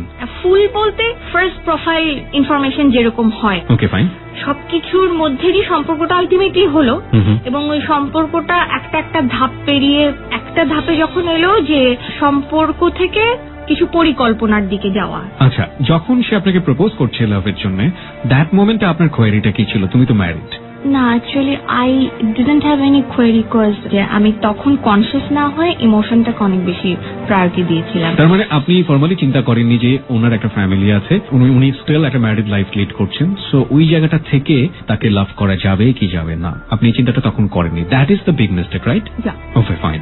প্রিয় শ্রোতা, আমরা একটা জায়গায় ক্লিয়ার হয়েছে, আমরা আরেকটু নোট করতে চাই আপনাকে। সেউতির বর্তমান যে বর্ণনার কথাটা আমরা শুনছি সেটা হচ্ছে সেউতি সেপারেশনে ছিল তার হাজবেন্ডের সাথে, এবং সেপারেশন ইন সেন্স অফিসিয়ালি কোনো সেপারেশন না, কিন্তু তারা দুজন আলাদা থাকতো এবং মেন্টালি খুব স্বাভাবিক এই সময়টাতে যখন সে মেন্টাল ডিজাস্টারের মধ্যে রয়েছে সে মেন্টালি একজন মানুষকে ফিল করছে, এবং স্বভাবতই দেখবেন যে তার যে ফ্রেন্ড সার্কেল, আইদার সেটা মিডিয়া অথবা কাজের ক্ষেত্র, সেখান থেকে কেউ একজন, তিনি এই মিডিয়া জগতেরই খুব প্রমিনেন্ট কেউ, তার প্রতি তার একটা উইকনেস গ্রো করলো এবং সে প্রস্তাবটা স্বভাবতই তার কাছ থেকে এসছে। এবং সেই সময়টাতে আমি যে কোশ্চেনটা তাকে করছিলাম জাজমেন্টের জায়গা থেকে, যে তার তো ফ্যামিলি ছিল, আপনি না হয় ডিভোর্সের চিন্তা করছেন, সেই সময়টাতে সে ম্যারিড ছিল, তারপরেও আপনি কেন তাকে কোনো কোয়েরি আপনি সেই সময়টাতে করেছিলেন কিনা? এবং অ্যান্সারটা হচ্ছে যে তিনি ওই সময়টাতে আসলে ওই ধরনের কোনো চিন্তা ভাবনাই করেননি, ইমোশনালি তিনি তাকে অনেক বেশি ফিল করতেন। লেট ইট বি কন্টিনিউড, আমরা দেখি সামনে দিকে কি হয়। তারপর এরকম একটা পর্যায়ে গিয়ে যখন সম্পর্কটা পরিকল্পনার দিকে যাচ্ছিল, জি, তখন একটা পর্যায়ে আমার হাজবেন্ডের সাথে তখনও সেটেলমেন্টে না যেতে পারার দরুন আমি একটু অন্যরকম কিছু চিন্তা করছিলাম লাইফে, যে আলটিমেটলি আমি কি করব, আমি কিভাবে আসলে সেটেল হতে পারি, মানে ফ্লোটিং অবস্থায় আছি। সেই রকম জায়গা থেকে আমি ভাবছিলাম যে আমি দেশের বাইরে চলে যাব বা ওরকম কোথাও মাইগ্রেশন নিয়ে আমি হয়তো বাইরে কোথাও সেটেল হবো বা Okay. ওরকম চিন্তা ভাবনা যখন করছি তখন আমার সাথের ওই আমাকে বাধ্য হয়ে ভদ্রলোক কথাটা আসলে Okay, you can use that. ব্যবহার করতে হবে। Still, he is a ভদ্রলোক। এই ঘটনার এই জায়গাটা তো সে অবশ্যই ভদ্রলোক। দেখি আমরা শেষ পর্যন্ত কি থাকে। ওকে, যাই তারপর। Okay, তো ভদ্রলোক আমাকে যে একটা প্রস্তাব দিলেন যে তুমি যদি বাইরে চলে যাও সেই ক্ষেত্রে তুমি আমাকে কোনোভাবে নিয়ে যেতে পারবে কিনা। Fine, মানে he wants to go with you. Yeah. Okay. That time আপনি কোয়ারির যে প্রশ্নটা আমাকে অনেক আগে করেছেন, Right. কোয়ারির বিষয় আসলে আমার কাছে তখন এসছে।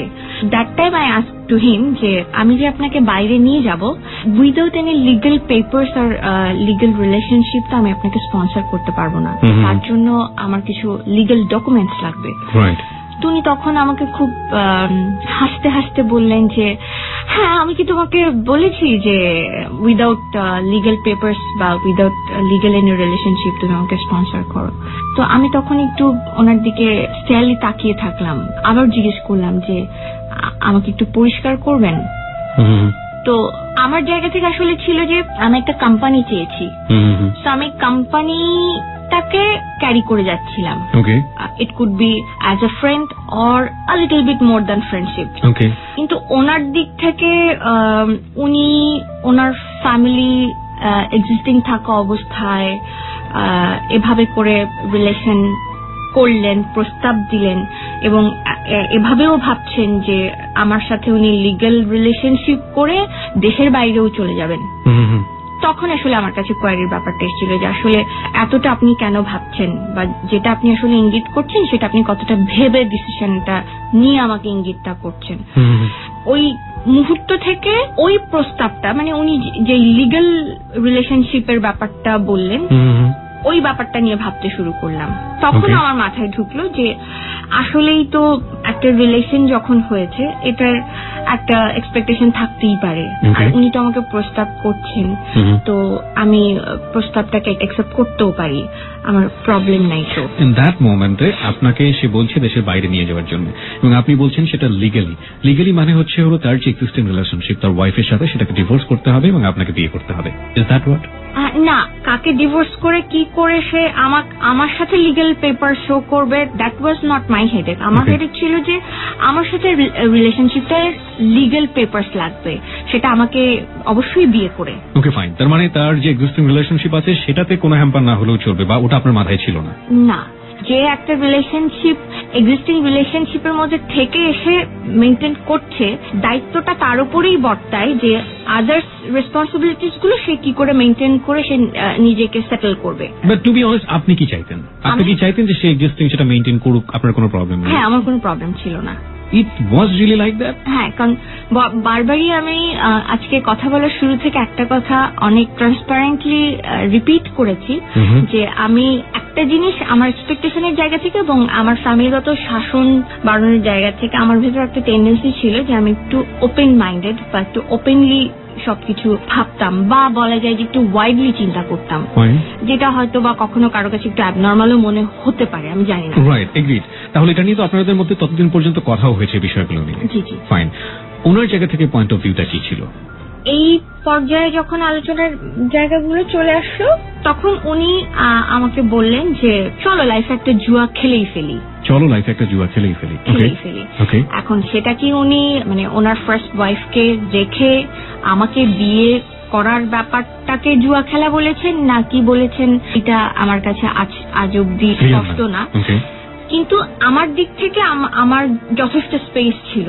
অ্যাজ ইউ ফিল কমফোর্ট সেভাবেই রিলেশনটা ক্যারি হবে। সো এইরকম একটা সিচুয়েশন নিয়ে আপনি আপনার অফিসিয়ালি যে হাজবেন্ড তখন আপনার অফিসিয়ালি সেপারেশনে জানেন, that's why I am using that kind of language, তার কাছে গিয়ে বললেন যে আমি ফাইনালি চিন্তা করছি, সুতরাং তুমি আমাকে কি করবে না করবে দ্রুত জানাও, তাই তো? Okay fine, let it be continue. তারপরের স্টেজটা হচ্ছে যে বিয়ে করবার বা ওরকম সামাজিক স্বীকৃত একটা ব্যাপারের মধ্যে চিন্তা ভাবনা চলছে। যে চিন্তা ভাবনার মধ্যে থাকাকালীন অবস্থাতেই ওনার আরো একটা প্রস্তাব, সেটা হচ্ছে যে আমি একটু আগে যেটা বললাম যে ওনার 12 ইয়ার্স ম্যারিড লাইফে ওনার কোনো ইস্যু ছিল না, due to some of complication of his wife উনি আমরা যদি আরো পরিষ্কার করি তাহলে তার কোনো বেবি ছিল না, এবং এই বেবি না থাকার পেছনের কারণ ছিল আলটিমেটলি তাদের দুজনের মধ্যে তার ওয়াইফ, সেটা সেই আপনাকে বলেছিল, রাইট? জি। ওকে, ফাইন। তো দ্যাটস ওয়াই তার একটা আর্ট ছিল, একটা সন্তান সে চায়। তো ওই রকম জায়গা থেকে আমাকে বলল যে সম্পর্কটার মূল আসলে ইন্টেনশন হচ্ছে এটাই, আমি যদি সেকেন্ড টাইম কখনো কিছু ভাবি বা কোনো সিদ্ধান্ত নেই বা কোথাও ইনভলভ হই, কিছু করি, তাহলে মানে জাস্ট তুমি আমাকে একটা বেবি দিতে পারবে কিনা। সেই ক্ষেত্রে আমার পুরো পৃথিবী থাকবে একদিকে, তুমি থাকবে আরেকদিকে। ওকে। তো আমি যথেষ্ট সম্মানিত বোধ করলাম অ্যাজ অ্যান ইমোশনাল ফুল। একটা পুরুষ মানুষ আমাকে এতটা দিয়ে দিচ্ছে, একেবারে একদিকে দুনিয়া আর একদিকে আমি। তো আমিও অনেকটা গা ছাড়া ভাবে মেলামেশা করতে শুরু করলাম। মেলামেশাটা স্বাভাবিক যোগাযোগের চাইতেও একটু বেশি ছিল। ওরকম একটা সিচুয়েশনে আসলে এক সময় আমি কনসিভ করে যাই। আর যখন আমার প্রেগন্যান্সির 2.5 মাস চলে, তখন আমি বুঝতে পারি যে আমি কনসিভ করে গেছি। ওকে, ততদিনে কি আপনার ডিভোর্স হয়ে গিয়েছে? না, তখনও আপনার হাজবেন্ডের সাথে ডিভোর্স হয়নি? না। এবং যেটা বুঝলাম যে ফ্রিকুয়েন্টলি আপনি তখন এই ভদ্রলোকের সঙ্গে মেলামেশা করছেন। হ্যাঁ, এখানে ছোট্ট করে আমি একটু বলি, সেটা হচ্ছে যে অফিসিয়ালি ডিভোর্স হয়নি, কিন্তু আমি যখন মানে একটা সলিউশনের জন্য আমার হাজব্যান্ডকে প্রেসার করতাম, উনি বারবার একটা কথা বলতেন যে আমি মৌখিকভাবে তোমাকে মুক্ত করে দিলাম, মৌখিকভাবে আমি তোমাকে ডিভোর্স দিয়ে দিলাম, you can do anything, you can take your any decision. কাগজপত্র কেন দিতে চাইতো না? এটা তার কোন একটা প্রবলেম ছিল। আপনি কেন দিতেন না? আমি ওয়েট করছিলাম যে আবার যদি সবকিছু ঠিক হয়ে যায়। তার মানে আপনি সেপারেশনে ছিলেন, কিন্তু তারপরেও আপনি এক্সপেক্ট করতেন যে এই মানুষটার কাছে আবার ফিরে যাব, সাবসিকুয়েন্ট মাইন্ড, অবচেতন মনে। হ্যাঁ। তারপরেও আপনি এই ধরনের একটা সম্পর্কে হঠাৎ করে জড়িয়ে গেছেন। এই ব্যাপারটা কি আপনার হাজবেন্ডের কাছে পরিষ্কার ছিল যে আপনি ফিজিক্যালি অ্যাফেয়ারের মধ্যে যাচ্ছেন এই ভদ্রলোকটার সাথে? একটা সম্পর্কে গেছি যখন আমি, তখন আমি আমার হাজবেন্ডকে শুরুতেই ওটা ইনফর্ম করেছিলাম, সো দ্যাট ওটা শুনেও যদি আমাকে ডিভোর্সটা দেয়। ফাইন। আর যখন সম্পর্ক এক একটা পর্যায়ে ভেদ করে সামনের দিকে এগিয়ে যাচ্ছে, তখন আসলে এটা খুব জনে জনে বলে বেড়ানোর মতন কোনো বিষয় না, এবং একই সাথে থামিয়ে রাখাটাও যায় না। আমি এই কারণেই বলছি যে এক্সপেকটেশন যেহেতু আছে হাজবেন্ডের কাছে ফিরে যাওয়ার, সুতরাং সেই জায়গাটি থেকে বিগ একটা স্টেপ আপনি নিলেও নিতে পারতেন। তখন আপনার হাজবেন্ড কি অন্য কোনো মেয়ের সাথে কোনো অ্যাফেয়ারে ছিল বা আপনার জানা মতে এরকম কোনো কিছু? আমি জানি না। You are not sure about that. Fine. আরেকটা কোয়েশ্চেন আমাদের শ্রোতাদের কাছে আসতে পারে, সেটা হচ্ছে যেই ভদ্রমহিলার সাথে তার 12 বছরের সম্পর্কে কোনো সন্তান নেই, সেই ভদ্রমহিলা কি সম্পর্ক সম্পর্কে অবহিত ছিলেন? আমি যতদূর জানতাম ছিলেন, কিন্তু অ্যাকচুয়ালি আমি ফেস করেছি অনেক পরে। ওকে, লেট ইট বি কন্টিনিউড দেন। তো যেদিন আমি প্রথম জানতে পারলাম যে আই বিং কনসেপ্ট, সেদিন সেই মুহূর্তেই আমি ভদ্রলোকের কাছে খুব দৌড়ঝাঁপ করে গিয়ে দেখা করে তাকে জানালাম। ইভেন এতটা নিজের ভেতরেও ভীতি এবং অস্বস্তি কাজ করছিল যে আলোচনা হয়তো হচ্ছিল, প্রিপারেশন, প্ল্যানিং হয়তো অনেক কিছুই হচ্ছিল, সে মুখে মুখে আমাকে অনেক কমিটমেন্টই করে দিচ্ছিল, করে যাচ্ছিল, কিন্তু মেন্টালি কোথাও হয়তো আমি আসলে এই সিচুয়েশনটা ফেস করার জন্য প্রিপেয়ার ছিলাম না, যে আমি তার সাথে সম্পর্কে যাব কিন্তু আমি এখনই প্রেগনেন্ট হয়ে যাব, সে আমার কাছে সন্তান চাইলো, এত তাড়াহুড়ো আমার মধ্যে ছিল না।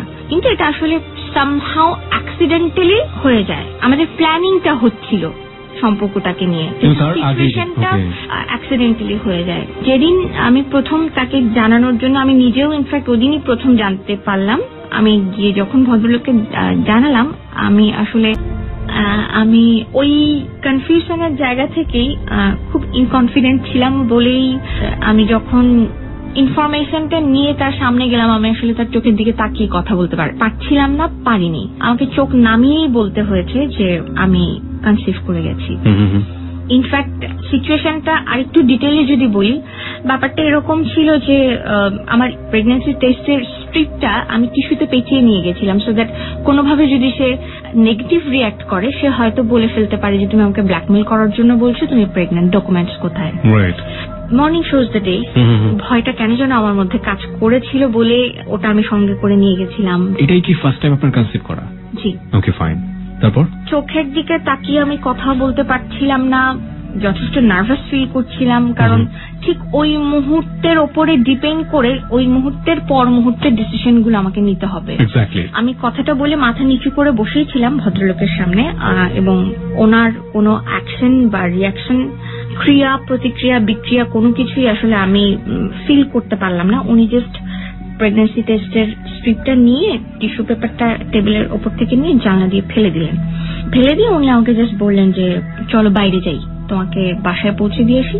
আমি তখন ভাবলাম যে হয়তো তার অফিস বলে সে হেজিটেট ফিল করছে আমার সাথে এরকম একটা টপিক নিয়ে কথা বলতে, যেতে যেতে হয়তো আমাকে কিছু একটা সে বলবে, কিছু বলতে চাইছে সে আমাকে। তো গেলাম, রিক্সায় উঠলাম। ওঠার পর আমি খুব অস্থির বোধ করছিলাম যে আমি যতটাই অস্থির বোধ করছি উনি আসলে ততটাই শান্ত নির্লিপ্ত হয়ে আছেন।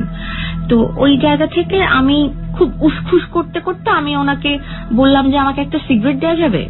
তো উনি একটা সিগারেট জ্বালিয়ে আমাকে হাতে দিলেন।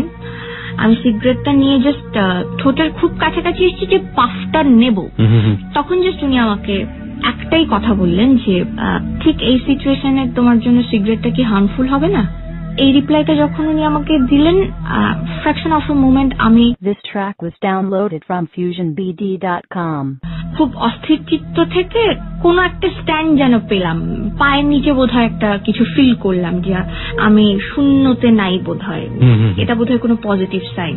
আমি ইনস্ট্যান্টলি সিগারেটটা ফেলে দিলাম এবং আমি তখন ওই রিপ্লাইটাকেই ভেবে নিলাম যে পজিটিভ, কারণ আমি তো পজিটিভ যুক্তি খোঁজারই চেষ্টা করব। তখন 2.5 মাস থেকে শুরু হলো, 2.5 মাস থেকে চলতে চলতে এভাবে করেই আমার প্রেগন্যান্সি টাইমটা চলছে।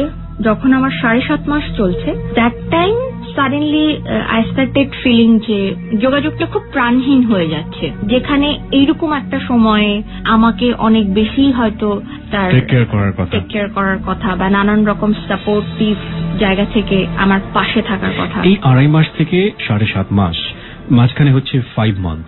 এই 5 মান্থের অ্যাটিটিউডটা কি ছিল তার? অ্যাজ ইউজুয়াল, কোনো ধরনের কোনো প্রবলেম নেই। বেবি নিয়ে তার রেসপন্সটা কি ছিল? খুব ওভার এক্সাইটেড কোনো কিছু কখনোই শো করেনি, করতেন না উনি। ওই যেটা বললাম আমি যে অ্যাজ ইউজুয়াল, আমি কনসিভ করার আগের সময়ে উনি যেরকম তথাকথিত আচরণ করতেন তখনও ওই তথাকথিত বিষয়টাই ছিল, মানে সম্পর্কে স্বাভাবিকতা ছিল কিন্তু এক্সট্রা কেয়ার বা খুব ওরকম খুব ওভার এক্সাইটেড তার এক্সপেকটেশন ছিল, সে আমাকে ওরকম কিছু প্রস্তাব দিয়েছে, তার পর মুহূর্তেই সে ওটা পেল, মানে আকাশের চাঁদ হাতে পেয়ে গেল, এরকম কিছু ছিল না। অত সব করার মতন আমি কিছু তার মধ্যে এটা আগাগোড়াতেই ছিল না তার মধ্যে, না। Okay fine. বেবি আসলে তার ভেতরে এক্সপেকটেশনটা অনেক বেশি হাই হওয়ার জায়গাটা থেকে যদি আমি বলি যে এটা কিছু ওভার শো করা, সেটা খুব স্বাভাবিক ছিল আমার কাছে যেটা মনে হয়েছে, কারণ 12 বছর সংসারে শেষটা পায়নি। ঠিক আছে, যদি আপনার জায়গা থেকে এটা ন্যাচারাল হয়ে থাকে বা আমাদের জায়গা থেকে যদি হয়, তাহলে বেবি নিয়ে যে টেক কেয়ারটা দরকার হয় ওই 5 মাসে আপনার প্রতি সেই টেক কেয়ারটা করেছে কিনা? নাথিং। সেই জায়গাটা থেকে আপনি কি ধরে নিয়েছিলেন? Was positive from his side or negative? একটা তো অ্যাজিউমিং এর একটা ব্যাপার থাকে। আমি কিছু ধরে নেওয়ার জায়গাতে থাকার চাইতে অনেক বেশি দুশ্চিন্তিত ছিলাম যে যদি নেগেটিভ হয় বা যে কোনো মুহূর্তে যদি সে আমার সাথে নেগেটিভ অ্যাটিটিউড করতে শুরু করে, আসলে আমার কি প্রিভেনশন গুলো নেওয়া উচিত, সেটা বেবিকে আপনার সাথে রেখে করে নিয়ে অবভিয়াসলি, কারণ তখন আসলে মিনিমাম একটা টাইম পিরিয়ড থাকে whether you have to have this things or you want to terminate. তো সেই জায়গা থেকে বোকার মতন হোক বা ওটা আমার ওয়াইজনেস হোক, হোয়াটএভার, আমি আমার প্রিভেনশনের ব্যাপারটা নিয়ে খুব চিন্তা করছিলেন, ইনসিকিউর ফিল করতাম, আমি ওগুলো নিয়েই চিন্তা করতাম। কোন ধরনের কোনো চাপ দেওয়াটা ওই সময়টাতে আপনার মাথা থেকে কাজ করেনি? লাইক তুমি যে বিয়ে করতে চাচ্ছ, বিয়েটা এখনই করে ফেলো, এই ধরনের সাধারণত টিপিক্যাল অ্যাটিটিউডটা তো চলে আসেই। হ্যাঁ, আর অবভিয়াসলি যেখানে আমি একজন মেয়ে মানুষ, ওয়েমেন, হ্যাঁ, ওয়েমেন ইনস্টিংক্টের জায়গা থেকে ওই বিষয়গুলো নিয়ে কথা হয়েছে। চাপ দেওয়ার ব্যাপারটা মানে আমার ভেতর আসলে ওই রকম অ্যাটিটিউডটাই আমার ক্যারেক্টারের মধ্যে নাই যে আমি সব মানে কিছু ফোর্সফুলি আদায় করব। এই সম্পর্কের ক্ষেত্রে আপনি প্রথমে যখন জিজ্ঞেস করেছিলাম বলেছিলাম যে আমি একটু স্পেস দিয়ে রেখেছিলাম ওনাকে, যে উনি ওনার প্রথম স্ত্রীকে রেখেই আমাকে বিয়ে করবেন নাকি বাদ দিয়ে এসে বিয়ে করবেন, এটা ওনার ওপরে দায় বর্তায়। আমি ওনার ওপরে কিছু চাপিয়ে দিয়ে আদায় করতে চাই না। তাহলে আপনি যদি আপনাকে এই বেবিটা নিয়ে একটা ফাইটের জায়গাতে যেতেই হয়, সেরকম একটা মেন্টাল প্রিপারেশনের জায়গাতে আপনি স্লোলি আপনার মধ্যে সেটা গ্রো করছিল এক, এবং সেটা ওনাকে হাইড করে হোক বা যে কোনো ভাবেই হোক না কেন ওনাকে সামনে রেখে ফেস করতে হবে আপনাকে, বা ওনাকে আপনি তখনই একটা মুখোমুখি করিয়ে দিবেন ওরকম চিন্তা ভাবনা আপনার মাথার মধ্যে সেটা ছিল না। বাট আদার ওয়ার্ল্ড, লাইক তখন আপনি আপনার হাজবেন্ডের সাথে সেপারেটেড হননি অফিসিয়ালি, আপনার ফ্যামিলির কাছে এবং আপনার সোসাইটির কাছে, যেহেতু আপনি 7.5 months, so it shows everybody, সেই জায়গাটা থেকে আপনি কি চিন্তা করতেন বা আপনি কিভাবে ফেস করতেন এটাকে? আমি ওই সময়টাতে আমার ফ্যামিলি থেকে প্রচন্ড সাপোর্ট পেয়েছি। আমার প্যারেন্টসকে ওনাদেরকে সত্যটা বলেছিলেন? হ্যাঁ, মানে আদারওয়াইজ আমার তো কিছু আর কিছু বলার নাই, কারণ সবাই জানছে যে আমি আমার হাজবেন্ডের সাথে এতটা সময় ধরে, মানে আমার প্রেগন্যান্সির টাইম পিরিয়ড ছাড়াও অনেকটা সময় ধরে আলাদা থাকছি। এবং আমার হাজবেন্ডকেও আমি শুরুতে জানিয়েছিলাম, আমি প্রেগনেন্ট হওয়ার সাথে সাথেই আমার হাজবেন্ডকেও আমি জানিয়েছিলাম যে আমি প্রেগনেন্ট। হ্যাঁ। ওকে, তখন উনি আপনাকে ডিভোর্স দেননি? তখন উনি আমাকে ডিভোর্স দেননি। ওনার কিছু উনি জেদব বশবর্তী হয়ে তখন আমাকে চাচ্ছিলেন একটা সাফারিংস এর মধ্যে রাখতে। কি ধরনের? লাইক আলটিমেটলি তোমার দিক থেকে কোনো চেষ্টাই তুমি তো করলে না মিউচুয়ালাইজেশনের জন্য, তুমি সবসময় প্রেশারই করে গেলে ডিভোর্সের জন্য। এবং এখন আলটিমেটলি তুমি এরকম ভাবে একটা রিলেশনের মধ্যেও চলে গেলা, রিলেশন থেকেও আরো বাড়তি কিছু করে ফেললা, এটা আমার লাইফটার কথা তুমি ভাবলা না বা কিছু এরকম একটা অ্যাটিটিউড ছিল। সো ওর ব্যাপার ছিল যে ডিভোর্স দিলে তোমাকেই দিতে হবে। Okay. As I was being pregnant, তো এখানে আমাদের মুসলিম লতে কিছু টিপিক্যাল ল আছে যে প্রেগনেন্ট অবস্থায় ডিভোর্স দেওয়া বা নেওয়া যায় না। সেই জন্য আমি প্রেগনেন্ট হওয়ার পরে, মানে আমি যখন জানতে পারলাম যে অবভিয়াসলি আমার ডিভোর্সটা দরকার এবং আমি তখন উদ্যোগী হয়ে ডিভোর্স দিব, তখন আসলে ওই পরিস্থিতিটার মধ্যে আমি মুভ করেছিলাম যে আমি ডিভোর্স দিব প্রেগনেন্ট হওয়ার পরে। মুভ করেছিলাম বলেই আসলে তখন আমি জানতে পারলাম যে প্রেগনেন্ট অবস্থায় ডিভোর্স করা যাবে না, যাই করতে হয় আফটার মানে পোস্ট ডেলিভারিতে গিয়ে করতে হবে। মিনওয়াইল এই ভদ্রলোকের সাথে সম্পর্ক নিয়ে জটিলতা থেকে এত কিছু, ওনাকে আমি খুব খোলামেলা ভাবে সরাসরি বিয়ের ব্যাপারটা নিয়ে অ্যাপ্রোচ করেছি যে কি বলবো সবাইকে। তাহলে তখন উনি ওনার প্রথম স্ত্রীর ব্যাপারে খুব সচেতন হয়ে উঠলেন হঠাৎ করে। আমাকে একটু সময় দাও, আমাকে একটু ওকে বোঝাতে, ওর সাথে শেয়ার করতে ব্যাপারগুলো সময় লাগবে একটা জায়গা থেকে। হঠাৎ করে আমিও যদি বেরিয়ে চলে আসি সেগুলো একটু আমাকে সময় নিয়ে তারপরে করতে হবে। সো তুমি একটু আমাকে সময় দাও। সময় দেওয়া ছাড়াও আসলে আমার তখন কিছু করার ছিল না। দিলাম এবং নিজেও সময় নিলাম যে ওকে ফাইন, লেটস সি, চাই বা না চাই এখন আমাকে এন্ডিংটা দেখতেই হবে। 7.5 মাস যখন, তখন অনেকটাই স্পষ্টভাবে আমি অনুমান করতে পারছিলাম যে সম্পর্কের কোথাও একটা প্রাণহীন ব্যাপার চলে আসছে। এবং সবচেয়ে মজার ব্যাপার হচ্ছে যে ওই প্রাণহীন ব্যাপারটা আমি যেটা অনুমান করছিলাম যে তার ওয়াইফ জনিত কোনো কোনো কারণে সে হয়তো সম্পর্কটা থেকে রিয়েলাইজেশন করেছে বলে আবার ফার্স্ট ওয়াইফের কাছে ফিরে যাচ্ছে বা কিছু এরকম, সেটা না। আরো একটা এক্সট্রা রিলেশনে সে আমার সাথে এরকম একটা পরিস্থিতি, এরকম একটা পর্যায়ে থাকাকালীন অবস্থায় জড়িয়ে গেছে। এবং একটু সময় আপনাকে এতক্ষণে হয়তোবা আমাদের প্রিয় শ্রোতা যারা আছেন তারা হয়তোবা মোটামুটি একটা ধারণা বুঝেই নিয়েছেন যে আসলে কোথায় যাচ্ছে এই সম্পর্কটা বা কি হতে যাচ্ছে আলটিমেট রেজাল্ট। তখন আপনার বেবির বয়সটা কত যখন উনি আরেকটা এক্সট্রা এই ধরনের রিলেশনশিপে জড়িয়ে গেছেন? 7.5 মাস। 7.5 মাস। দ্যাট টাইমস আপনি কিভাবে বুঝলেন? জি, সময় ওটা এক্স্যাক্টলি 7.5 মাস। কিভাবে বুঝলেন যে উনি আরো একটা এক্সট্রা অ্যাফেয়ার এভাবে জড়িয়ে গেছেন?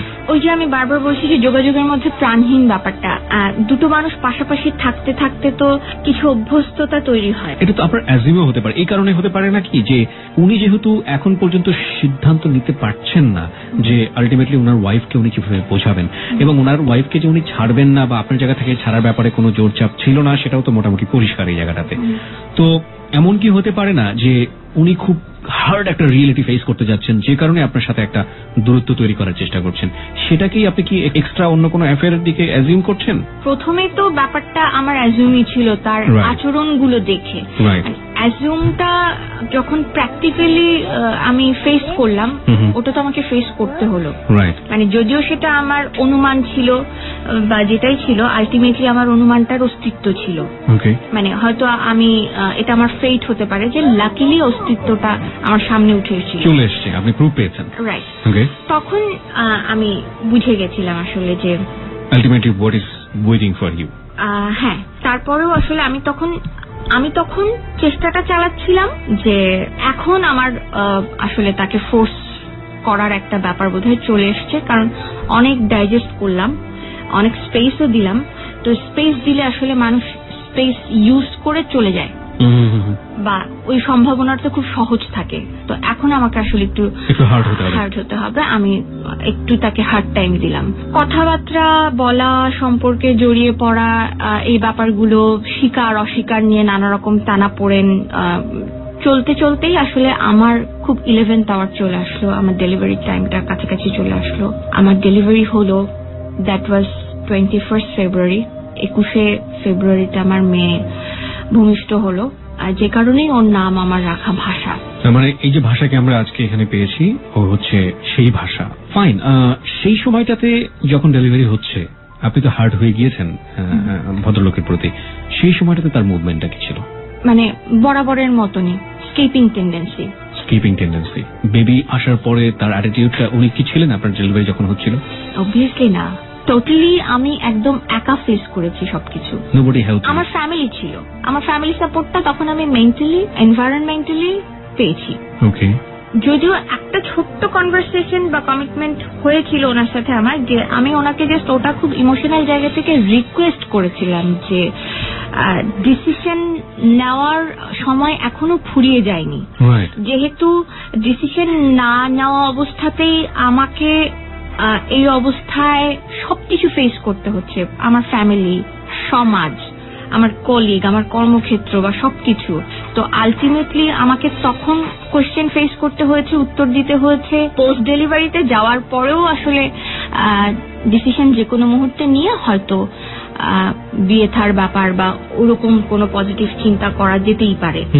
সো দ্যাটস ওয়াই আমার ভেতরে তখন একটা এক্সপেকটেশন ছিল, মিনিমাম লেভেলের হলেও। এরকম সময় আসলে ইমোশনাল জায়গা থেকেই আমি খুব ওনাকে রিকোয়েস্ট করেছিলাম যে ডিসিশন যে কোনো মুহূর্তে নেওয়া যাবে, ওটার জন্য আমি আপনাকে কোনো প্রেশার করছি না, কিন্তু রিকোয়েস্টটা রাখবার জন্য প্রেশারটা করছি। অ্যাটলিস্ট আমার যেদিন ডেলিভারি হবে ওই দিনটা আপনি একটু আমার পাশে উপস্থিত থেকেন। তখন কমিউনিকেশন কি আপনিই ছিল, মানে আপনি ল্যাঙ্গুয়েজটাই ছিল? বরাবরই। তো উনি আমাকে কমিটমেন্ট করেছিলেন যে ওই দিনটাতে উনি থাকবেন। It's okay, take your time, no problem. কি করো তুমি? আমার ডেলিভারি ডেটের 2 দিন আগে থেকে আসলে আমার লেবার পেইনটা হচ্ছিল।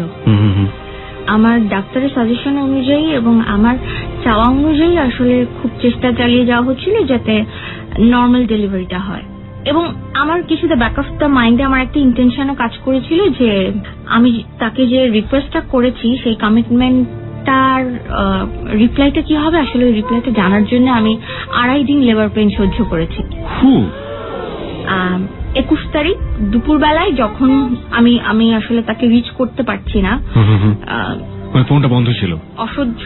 ফোন বন্ধ ছিল না, ফোন খোলা ছিল, কিন্তু সে আমাকে অ্যাটেন্ড করছিল না। ওকে ওকে। তো 2.5 দিনের লেবার পেন সহ্য করা অবস্থায় যেদিন 3rd ডে 21 ফেব্রুয়ারি, ওই দিন সকালবেলাতে আমার একটা প্রি চেক আপ ছিল। জাস্ট ডাক্তার আমার ফিজিক্যাল পজিশনটা বোঝার জন্য আমাকে একটু দেখা করতে বলেছিলেন। যেহেতু আমি লেবার পেন সহ্য করছি, আবার আমি রাজিও হচ্ছি না যে প্রেশার নিয়ে আমি ডেলিভারির জন্য প্রিপেয়ার্ড হয়ে যাব। তো তখন সকালবেলাতে ডাক্তার আমাকে দেখার পরে আমার অ্যাবসেন্সে আমার গার্জিয়ানকে বললো আমার ছোট্ট একটা অ্যাবনর্মালিটিস হচ্ছিল, অনেক লম্বা সময় পেরিয়ে যাচ্ছে তখন, আর অনেক সেন্সিটিভ ব্যাপার যেহেতু এটা। আমার ওভারি যেটা, যেই বেলুনটার ভেতর আসলে পানি থাকে, পানির ভেতরে বাচ্চাটা থাকে, আমার ওই পানিটা নীল হয়ে যাচ্ছিল। এবং আমার কিছু সময় পর পর পেইনটা যখন খুব বাড়তি হয়ে যাচ্ছিল তখন আমার পুরো ওভারিটা আমার শক্ত হয়ে আসছিল। আই কুড ফিল লাইক আমার বেবিও খুব শক্ত হয়ে আসছে। তো ওই সকালবেলাতে যখন আমি ওই সিমটমটা ওনাকে বললাম, তখন আমাকে বাড়ি পাঠিয়ে দিয়ে জাস্ট ডাক্তার আমার গার্জিয়ানের সাথে শেয়ার করলো যে আর ডিলে করা যাবে না, তাহলে একটা যে কোনো রকম নেগেটিভ রেজাল্ট হয়ে যেতে পারে, দুপুরের মধ্যে সিজার করে ফেলতে হবে। তো তখন আলটিমেটলি আমার রাজি হওয়া, তখন আমার ফ্র্যাকশন অফ এ মোমেন্ট আমি চিন্তা করলাম যে আমি কোনো কিছুর জন্য কিছু চিন্তা না করি, যার জন্য এই 10 মাস আমার এই এত কিছু ফেস করা, তার ইম্পর্টেন্সটা এখন আমার কাছে এই মুহূর্তে অনেক বেশি। আমি কার জন্য ওয়েট করব, কেন ওয়েট করছি। এক্স্যাক্টলি। তো তখন আমি রাজি হলাম। বাট আমি অতীতে ঢোকার আগ পর্যন্ত কোন বিশ্বাসের জায়গা থেকে বা কোথা থেকে আমি জানি না, আমার মনে হয়েছে যে আমি তাকে SMS করে জানাচ্ছি যখন অন দ্য ওয়েতে আমি যাচ্ছি যে আমি চলে যাচ্ছি, একটু পর আমাকে অতীতে নিয়ে যাওয়া হবে, বন্ড সাইন করা হচ্ছে, এখনো সময় আছে, এতটার মধ্যে এলে পরেও আপনি অ্যাটলিস্ট আমাকে দেখতে পাবেন, বা আমি ঢোকার আগে আপনাকে দেখতে না পাই, ওটি থেকে বেরিয়েও যদি আপনাকে দেখতে পাই, তাহলে আমার এক্সপেকটেশন যেটা ছিল যে ওই মুহূর্তে আপনি প্রেজেন্ট থাকবেন এবং জাস্ট প্রথম দেখাটা সন্তানকে আপনি দেখবেন। তো ওই সবকিছু মিলিয়ে ওয়েট করেছিলাম এবং আমার ডেলিভারি হয়ে যাওয়ার পর ওটিতে থাকাকালীন অবস্থাতেই যখন কিনা একটা মিথের মতো থাকে এটা যে বাচ্চাকে বের করেই ফার্স্টে মায়ের কাছে দেওয়া হয় সাম সর্ট অফ মানে পেইনটাকে ভুলিয়ে দেওয়ার জন্য, ওই মুহূর্তে আমি আমার বাচ্চাকে ফার্স্ট দেখা থেকে রিফিউজ করেছিলাম যে আনলেস আনটিল ওই মানুষটি এসে ওর সন্তানকে দেখছে না, আমি ওর মুখ দেখবো না। দ্যাট মাচ ইউ লাভ হিম? এটার ব্যাখ্যা যদি অনেক Okay, we don't want that kind of explanation. শিউতি, আপনি অপেক্ষা করছিলেন যে মানুষটির সন্তান সেই মানুষটি ফার্স্ট এটা দেখুক, মানে যে ওর বাবা আলটিমেটলি। ওকে, তো ওইরকম একটা সময় আসলে আরো একটা খুব অদ্ভুত সিচুয়েশন আমাকে ফেস করতে হয় যে আমি যখন রিফিউজ করলাম আমার সন্তানকে দেখবার জন্য, তখন আসলে আমার যিনি ডক্টর ছিলেন উনি বাইরে থেকে গিয়ে আমার হাজবেন্ডকে ডেকে নিয়ে আসলেন। ওকে, হাজবেন্ড মিন্স যিনি আপনার? আমার হাজবেন্ড ছিলেন। উনি ছিলেন আপনার ডেলিভারির সময়? উনি ছিলেন না, বাট মানে আমি ওটিতে ঢোকার পর বোধহয় উনি এসে পৌঁছেছেন বা সামহাও উনি ওই দিনটা জানতেন, উনি এসেছিলেন আমার সাথে দেখা করবার জন্য আর কি। ওকে, তখন আমি ইনফ্যাক্ট একটু খুব অ্যাস্টনিশড হয়ে গেলাম যে আমার হাজবেন্ড অপারেশন থিয়েটারের ভেতরে হঠাৎ করে এলেন কোত্থেকে, মানে কি ব্যাপার। তখন আমার হাজবেন্ড আসলে আমার বেবিকে ফার্স্ট কোলে নিলেন। উনি আমি কিছু মাত্র আগে যে ব্যাপারটাকে রিফিউজ করেছিলাম ওই ব্যাপার ওই প্রথা বা সৌজন্যতাটা উনি মেনটেন করলেন, ওই দায়িত্বটা উনি মেনটেন করলেন। উনি জাস্ট আমাকে এনে ফার্স্ট আমার বেবিকে দেখালেন।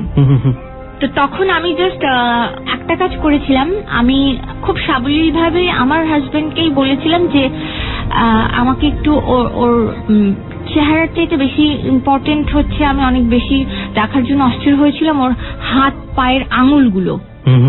তো আমাকে যখন ওর হাত পায়ের আঙুলগুলো দেখালো তখন আমি ওই হাত পায়ের আঙুলের মধ্যে সিমিলারিটি খুঁজলাম যে ওর প্যাটার্নিটি যিনি বিলং করেন তার সাথে ওর সিমিলারিটি কতটুকু। কেন খুঁজছেন?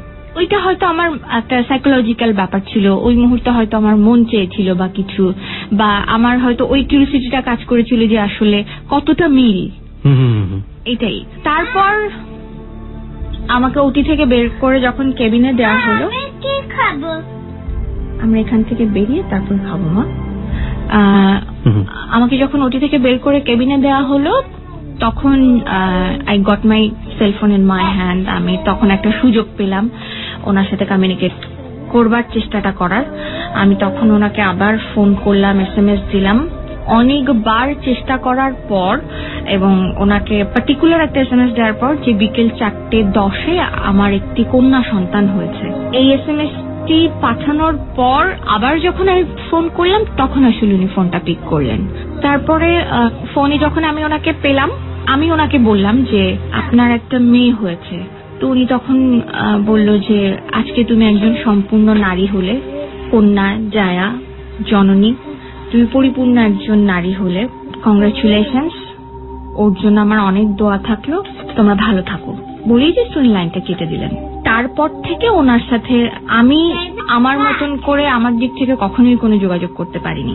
তারপরের স্ট্রাগলটা আসলে আমার মতন করে আমি আমার সন্তানকে নিয়ে সার্ভাইভ করার জন্য যেভাবে যা কিছু করতে হয়েছে আমাকে করতে হয়েছে, কারণ on that time I was not physically fit to do any hard work. আর আমি কনসিভ করে যাওয়ার পর আসলে আমাকে চাকরি থেকে বিরতি নিতে হলো। আমি খুব সেন্সিটিভ একটা সেক্টরে কাজ করতাম, এভিয়েশন, এয়ারলাইন্সে। তো ন্যাচারালি ওখানে 2 মাস 2.5 মাস হয়ে গেলেই আসলে আমাদেরকে ফ্লাইট থেকে নেমে যেতে হয়। তো আই থট তখন যে আমি একেবারেই চাকরি ছেড়ে দেবো, মানে ম্যাটারনিটি লিভ নেওয়া যায়, বাট আমি ছেড়ে দিয়েছিলাম, কারণ আমার আর ইচ্ছে ছিল না যে আমি কখনো আবার চাকরিতে ব্যাক করব বা কিছু। এরকম সিচুয়েশনের মধ্যে দিয়ে পোস্ট ডেলিভারিতে এসে ওই আমার জন্য যে শুভকামনাটা দেওয়া হলো যে তোমরা ভালো থেকো, ওই শুভকামনাটাতে আসলে আমি অনুমান করতে পেরেছিলাম যে আমার জন্য সামনে কি আছে, কতটা স্ট্রাগল আমাকে করতে হবে। হাসপাতাল থেকে বাড়িতে ফিরলাম, তখন যে একটা আমাদের প্রথাগত ব্যাপার আছে যে 40 দিনকে আমরা আতুর ঘর ধরি বলি, অনেক সুপারস্টিশিয়াস কিছু নিয়ম কানুন আমরা মেনে চলি। But I was that much unfortunate women, post ডেলিভারিতে মাত্র ডেলিভারির 11 দিন সময় যখন আমার চলছে এবং আমার বাচ্চার বয়স যখন মাত্র 11 দিন, তখন ওই মুহূর্তে আমাকে চাকরির জন্য, কাজের জন্য বা সার্ভাইভালের জন্য ছুটতে হয়েছে ঘরের বাইরে। তো টু সাম এক্সটেন্ট আমার বাচ্চা ওই অনেক ডিপ্রাইভড তো হচ্ছেই শুরু থেকে, এই ব্যাপারগুলোর থেকেও ও অনেক ডিপ্রাইভড হয়েছে, যেটা আসলে আমার কাছ থেকে ওর হওয়া উচিত ছিল না। But I was bound to, আমার কিছু করার ছিল না। ওকে রেখে রেখে আমাকে কাজ খুঁজতে বেরোতে হয়েছে, কাজ করবার জন্য বেরোতে হয়েছে। আমার তো ওর 11 দিন বয়স যখন, তখন থেকে আমি শুটিং করতে শুরু করি। এমনও সময় গেছে যে আমি শুটিং স্পট থেকে ফিডারে করে আমার ব্রেস্ট ফিড ওর জন্য আমি পাঠিয়ে দিই। আমি উত্তরায় শুটিং করছি, আমার বাসা তখন কলাবাগানে। আমার মা বারবার ফোন করছে যে বাচ্চা কাঁদতে কাঁদতে চোখ মুখ লাল করে ফেলছে, কারণ একটা মিনিমাম পিরিয়ড থাকে যখন আসলে এক্সট্রা ফুড হিসেবে কৌটার দুধ বা এই ব্যাপারগুলোকে দেওয়া যাবে না বা শুট করার ব্যাপার কিছু থাকে। তো তখন আমি শুটিং করেছি, আমি পাম্প মেশিন নিয়ে বাচ্চার ব্রেস্ট ফিড আমি পাঠিয়ে দিয়েছি। এরকম করেও আমি আমার বাচ্চাকে এবং আমাকে রিয়েলিটি ফেস করতে হয়েছে। একটা পর্যায়ে গিয়ে যখন আমার বাচ্চার বয়স 3.5 মাসের মতন হলো, ইন দ্য মিন টাইম আমি আবারও মাঝে মধ্যে যোগাযোগ করার চেষ্টা করতাম ভদ্রলোকের সাথে। তো এর মধ্যে যেটা হয়েছিল যে যোগাযোগ করার চেষ্টার একটা পর্যায়ে যখন আমার বাচ্চার বয়স 1.5 মাস, তখন একদিন ভদ্রলোক নিজে থেকে ফোন করে আমাকে বললেন যে আমার বাসায় একটু সে আসতে চায়। ওটাই ছিল আমার সন্তানকে ভদ্রলোকের প্রথম দেখতে আসা। উনি জাস্ট এসে এক পলক দেখলেন, কোলে নিলেন, 8 ঘন্টা খানিকের মতন উনি বসেছিলেন, কোনো কথাবার্তা বা কোনো কিছুই ছিল না, পুরো ব্যাপারটাই খুব সাইলেন্সের মধ্যে ছিল। উনি চলে গেলেন দেখে দেখে। উনি যেদিন চলে যাচ্ছিলেন তখন আমি ওনাকে ওদিন বলেছিলাম যে আজকের পর থেকে আসলে দেখা সাক্ষাতের ব্যাপারগুলো কিছু সেটেল হলেই হবে, আদারওয়াইজ আপনি এভাবে করে হুটহাট আর কখনো আসা যাওয়া করবেন না। ওই কথার পরিপ্রেক্ষিতে তখন থেকে আমি একটু তার সাথে যোগাযোগ করে, আবার তার সাথে কাউন্সিলিং করে, নানা রকম ভাবে তাকে কনভিন্স করার চেষ্টা করে যাচ্ছিলাম যে ultimately what is the end, তার মাথায় কি আছে, আসলে উনি কি চাইছেন। উনি তখনও কিন্তু আমাকে একবারের জন্য বলেননি যে উনি কোনো সিদ্ধান্তে যেতে পারবেন না, উনি অক্ষম বা ওনার বাইন্ডিংস আছে বা উনি ওনার সন্তানকে মানছেন না। আমি যেটা বুঝি যে উনি পজিটিভ নেগেটিভ কোনো কিছুই বলছেন না, একদম একেবারে একটা মাঝখানে একটা স্ট্যান্ড নিয়ে বসে আছেন তখনও পর্যন্ত। তো আমি নক করতে করতে একটা পর্যায়ে যখন ফেড আপ হলাম, আমার ফেড আপ হওয়ার পেছনে কারণটা ছিল যে আমি যখন ভদ্রলোকের সাথে কনভিন্স করার জন্য যোগাযোগ করছি, তখন মাঝখান থেকে ওনার ওয়াইফ বেরিয়ে এলেন, আরেকটা চরিত্র ঘটনার মধ্যে ঢুকলো। ওনার ওয়াইফ তখন সরাসরি আমার সাথে যোগাযোগ করতে শুরু করলেন। প্রথম দিকের ব্যাপারটা খুব মিষ্টি ছিল, সেটা মেবি আমি পর্যন্ত রিচ করতে পারার জন্যে। আমাকে রিচ করতে পারার পর ডে বাই ডে ওনার ব্যাপারগুলো খুব বাজে দিকে যেতে থাকলো। লাইক উনি যখন তখন ফোন করে আমাকে গালিগালাজ করছেন, ওনার ওয়াইফ, যে এই ব্যাপারটা সত্যি কি মিথ্যা, আমি ওনার কাছে কনফেস কেন করছি না যে আসলে আমার সন্তানের বাবা কি এই ভদ্রলোকই কিনা। মানে আপনি ওনার ওয়াইফকে কিছু বলছিলেন না যে আলটিমেটলি এই সন্তানের বাবা যাকে আপনি লাভ করেন সে কিনা, এটা বলছিলেন না? হ্যাঁ, তখনো পর্যন্ত টোটাল মিডিয়া সেক্টরে শুধুই মাত্র আমাদের দুটো মানুষের, আমাদের দুটো প্রাণীর মধ্যে এই সিক্রেটটা সীমাবদ্ধ ছিল। এছাড়া আর কেউ জানতো না? এছাড়া আর কেউ জানতো না। আর আমার ফ্যামিলিতে কিছুটা ব্যাপারটা, এবং আপনার হাজবেন্ড জানতো?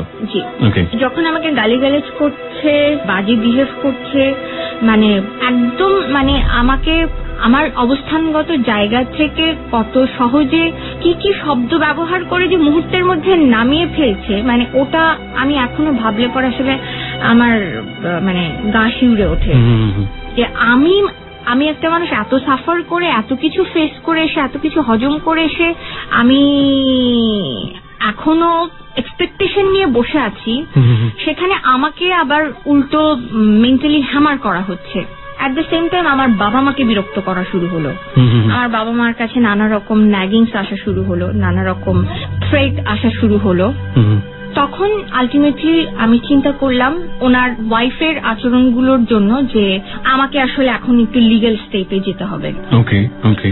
কারণ ওইরকম ভাবা পর্যন্ত আমাকে আসলে উনি এবং ওনার ওয়াইফ বাধ্য করেছিলেন। লিগ্যাল স্টেপ বলতে আপনি আসলে কি বোঝাচ্ছেন, যে আপনি কোন ধরনের স্টেপে চিন্তা করছিলেন? আমি চিন্তা করেছিলাম যেটা, যে যেহেতু এই ব্যাপারটা উনি স্বীকার করছেন না, লিগ্যাল স্টেপে কি করে আসলে আমি স্বীকার কে করছে না? আপনার যিনি ওর বাবা, সে স্বীকার করছে না? হ্যাঁ।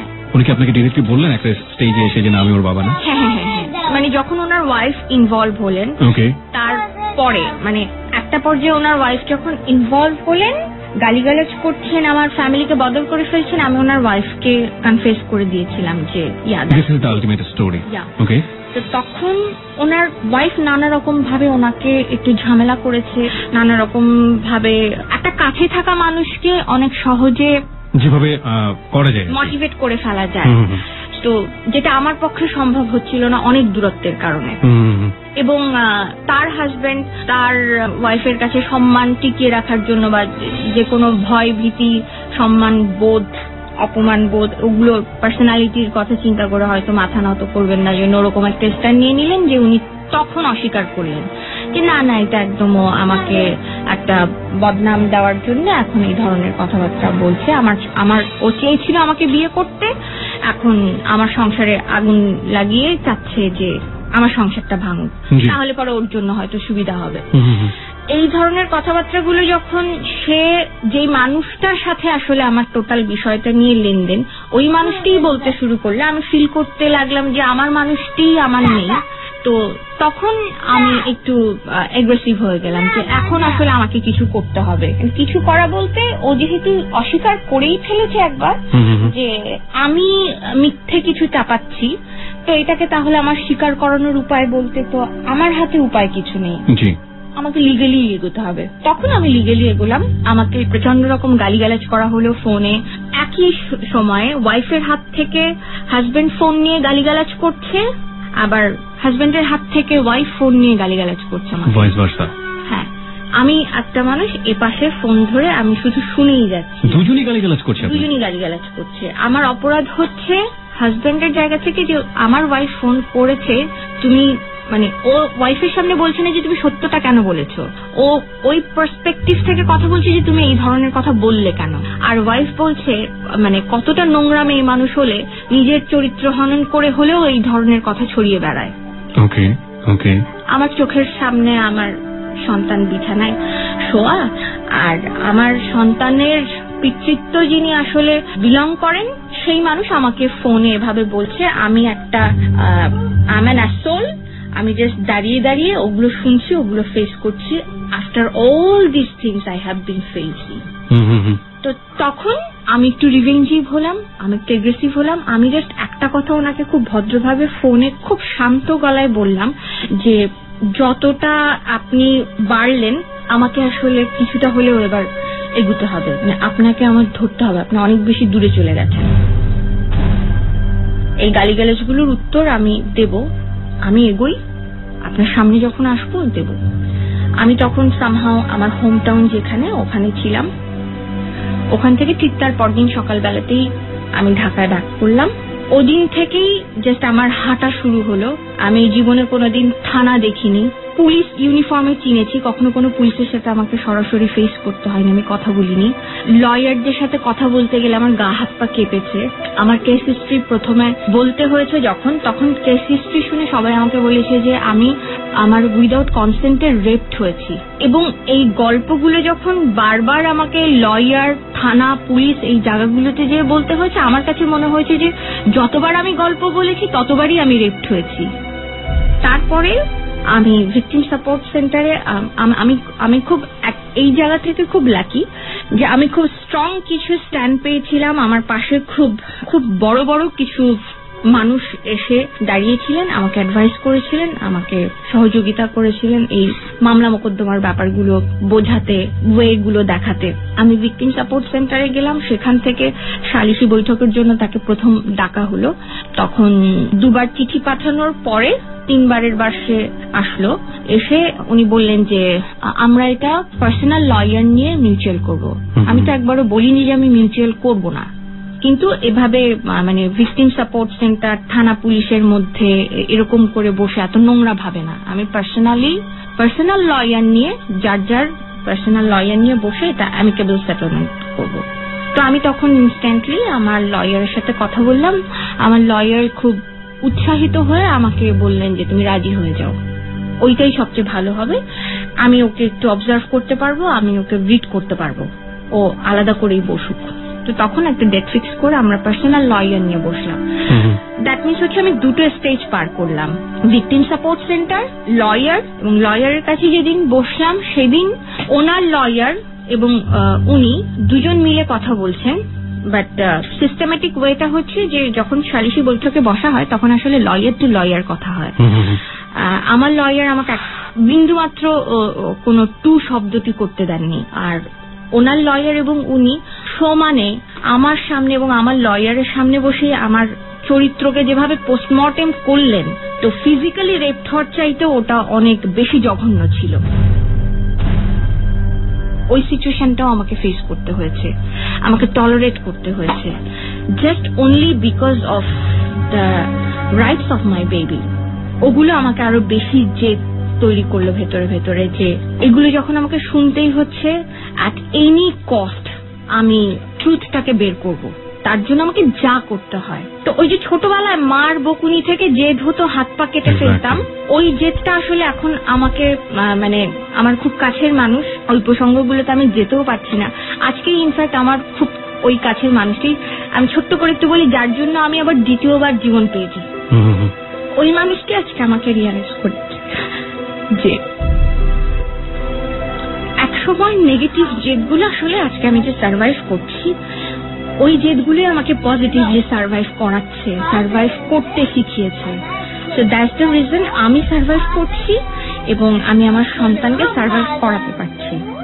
ওদিন ওরা ওখান থেকে নেগেটিভ কনভারসেশন এন্ড করে চলে এলো যে না, আমি যেহেতু ডিভোর্স না করে একটা সম্পর্কের মধ্যে থেকে একটা সন্তানকে জন্ম দিয়ে ফেলেছি, so how come it's possible আমি এটা দাবি করি যে আমার সন্তানের পিতা ওই ভদ্রলোক।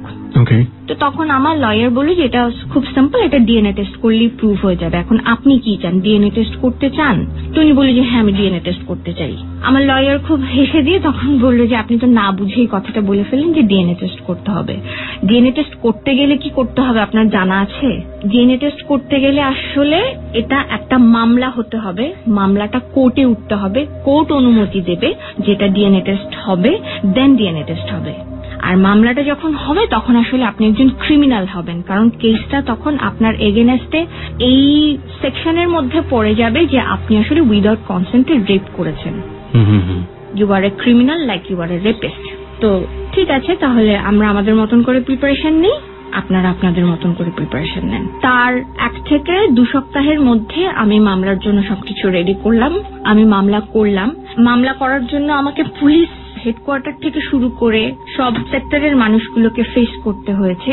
আমি এই পার্টটাতে যখন স্ট্রাগল করছি মামলাটা করবার জন্য, তখনও আসলে একেবারে আমি পুরোপুরি রকম ভাবে একলা ছিলাম। তখন আমার ফ্যামিলি সাপোর্ট কেউ ছিল না, কারণ যখন ফ্যামিলিকে বদার করা হয়েছে নানা রকম ভাবে ফোন টোন করে। তারা তখন আমাকে বলে দিয়েছে যে তোমার সাথে কোনো রকম যোগাযোগ থাকবে না, তুমি রেখো না কোনো যোগাযোগ।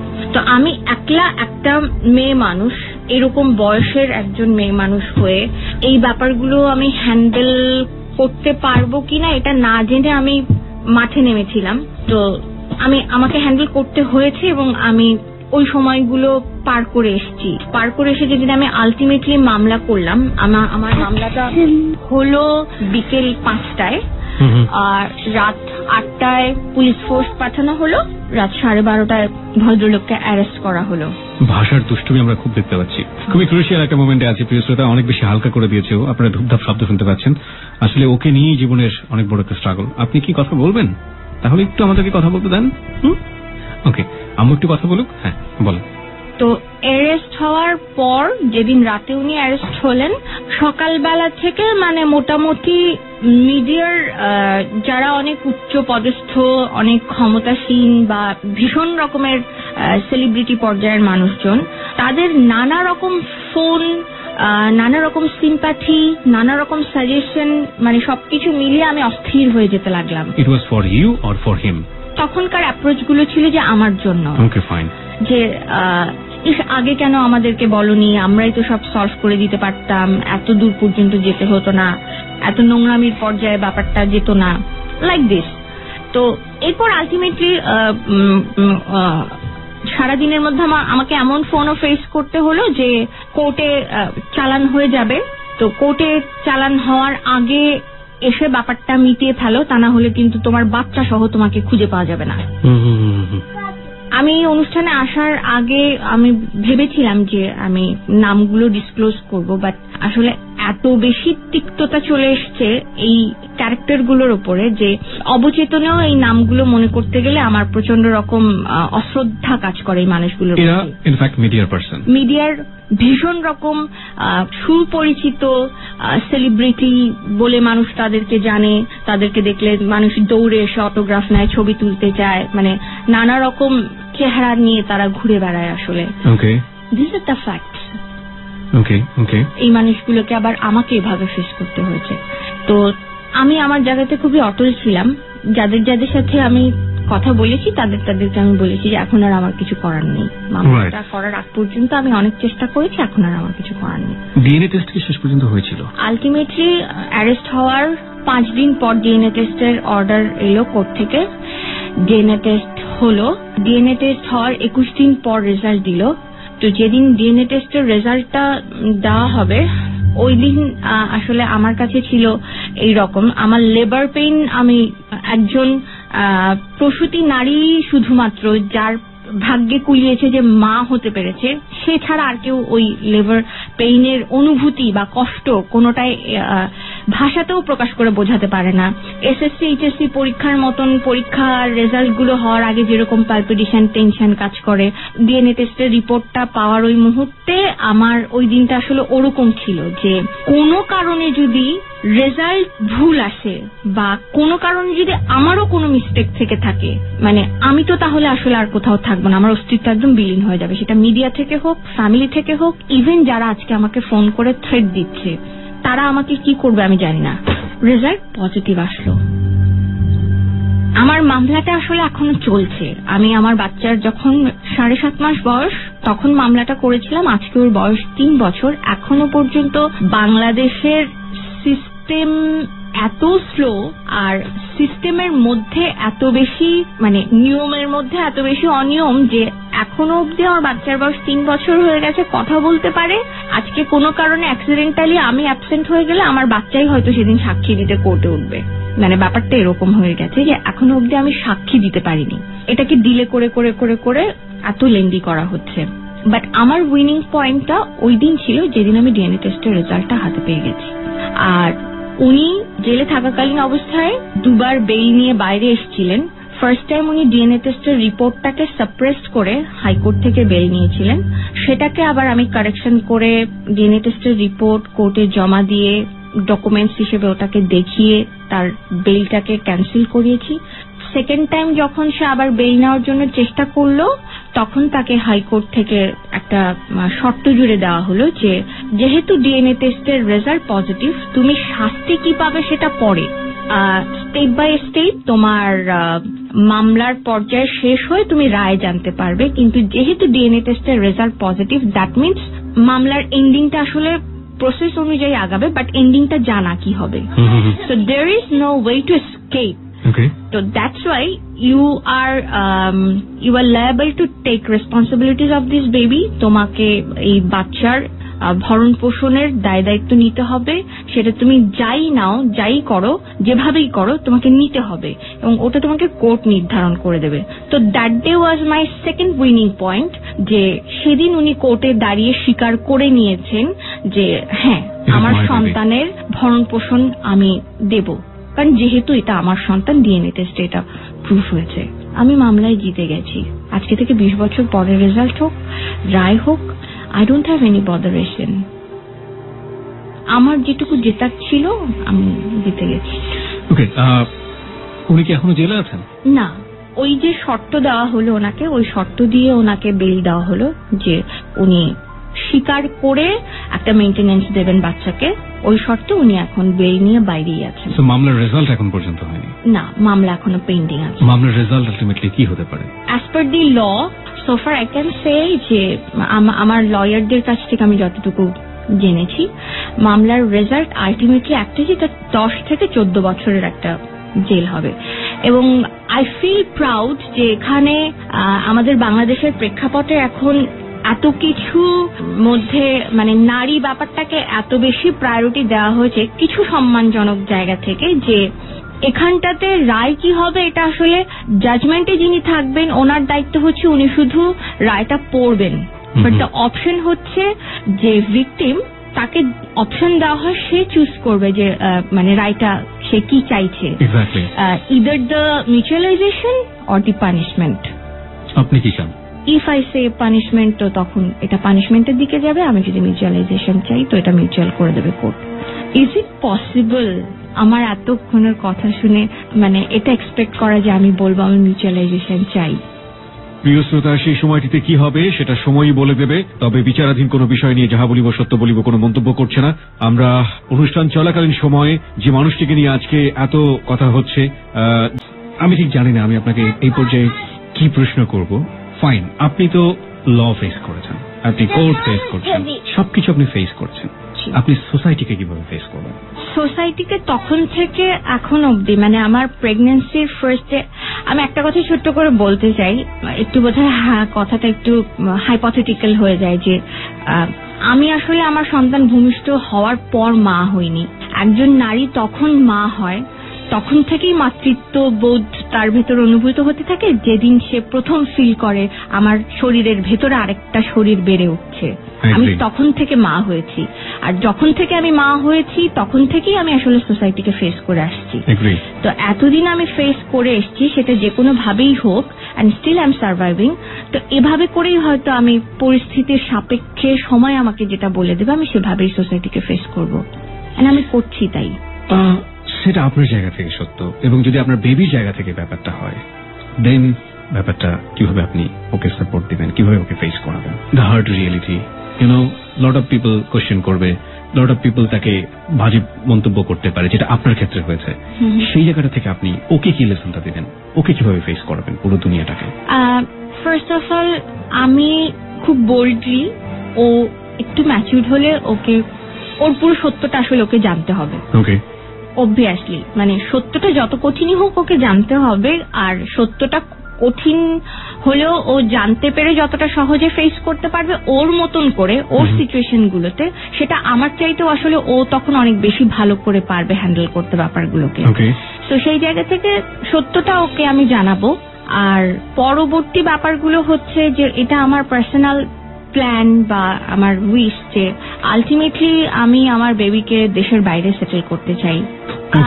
ইটস ট্রু যে আমি আসলে বললেই সেটা ওর ফিউচার হবে, ইটস ভেরি আনসার্টেন। তো তারপরেও আমি as a mother, as a guardian, আমার সর্বোচ্চ রকমের চেষ্টা থাকবে, সর্বোচ্চ রকমের সিকিউর একটা লাইফ, সুস্থ একটা লাইফ ওকে দেওয়ার। তার মধ্যে আমার যে চেষ্টাগুলো থাকবে সেটা হচ্ছে যে আমি একটু আগেও বললাম, ফার্স্ট অফ অল ওকে আমি খুব নির্দ্বিধায় ট্রুথটা জানাবো। তার জন্য হয়তো আমার একটু সময় লাগবে, ওর ওইটুকু ম্যাচুরিটি আসা পর্যন্ত আমাকে ওয়েট করতে হবে। এরপরে আমি যেহেতু আমি মিডিয়া সেক্টরে কাজ করি, আর বাংলাদেশ একটা থার্ড ওয়ার্ল্ড কান্ট্রি, এর চেয়েও ছোট জায়গা হচ্ছে ঢাকা সিটি, তার চেয়েও ছোট জায়গা হচ্ছে মিডিয়া। সো আমি জানি যে ওকে কি কি ফেস করতে হবে, কি কি ফেস করতে হতে পারে। তো সেই জায়গা থেকে আমার একটা প্রিভেনশন নেওয়া চিন্তা হচ্ছে যে আমি ওকে দেশের বাইরে পাঠিয়ে দেবো। পরবর্তীতে ও যদি কখনো ওর সুস্থতা, ওর সিকিউরিটি ও ফিল করে যে ও এখানে এসে সেটেল করবে, ওর মতন করে ও থাকবে, এবং she will do not bother anybody, এবং কে কি বললো বা না বললো সেটা ওই কনফিডেন্স লেভেলটা যদি তো ওটা ওর মতন করে আই থিঙ্ক ও খুব সুন্দর হ্যান্ডেল করতে পারবে। আমরাও আশা করি যে ভাষার জীবনটা ভাষাহীন হবে না, এবং ভাষা একজন সাধারণ মানুষের মতো, একজন স্বাবলম্বী মানুষের মতো সুস্থ সবল ভাবে একটা সুস্থ সামাজিক পরিবেশে বড় হয়ে উঠবে। তার মানসিক বিকাশে কোনোভাবেই যে কাজের জন্য, যেই পরিস্থিতির জন্য সে নিজে দায়ী নয়, সেই পরিস্থিতির সে ভিকটিম কখনো হবে না। প্রিয় শ্রোতা, অনুষ্ঠানের এই পর্যায়ে আমাদের এক্সপার্ট প্যানেল থেকে রয়েছেন জাতীয় মানসিক স্বাস্থ্য ইনস্টিটিউটের প্রফেসর ডক্টর তাজুল ইসলাম, যিনি সেউতির জীবনের অপ্রিয় সত্যগুলো শুরু থেকে শেষ পর্যন্ত শুনেছেন। তার কাছ থেকে আমরা মূল্যায়নধর্মী বক্তব্য শুনবো, এবং একই সাথে আমি তাকে পার্সোনালি রিকোয়েস্ট করব যে সেউতির বিশেষ করে যে শৈশবটি রয়েছে, অনেকগুলো কাটা দাগের যে ছবিটা আপনারা ফেসবুকে দেখছেন, যে এই যে অসহনীয় একটা শৈশব, এটা একজন মানুষকে কতটা মানসিকভাবে বিপর্যস্ত করতে পারে সে বিষয়টিকে ফোকাস করে কিছু মূল্যায়নধর্মী কথা বলার জন্য। ওকে, আমরা ফোনে যোগাযোগ করছি।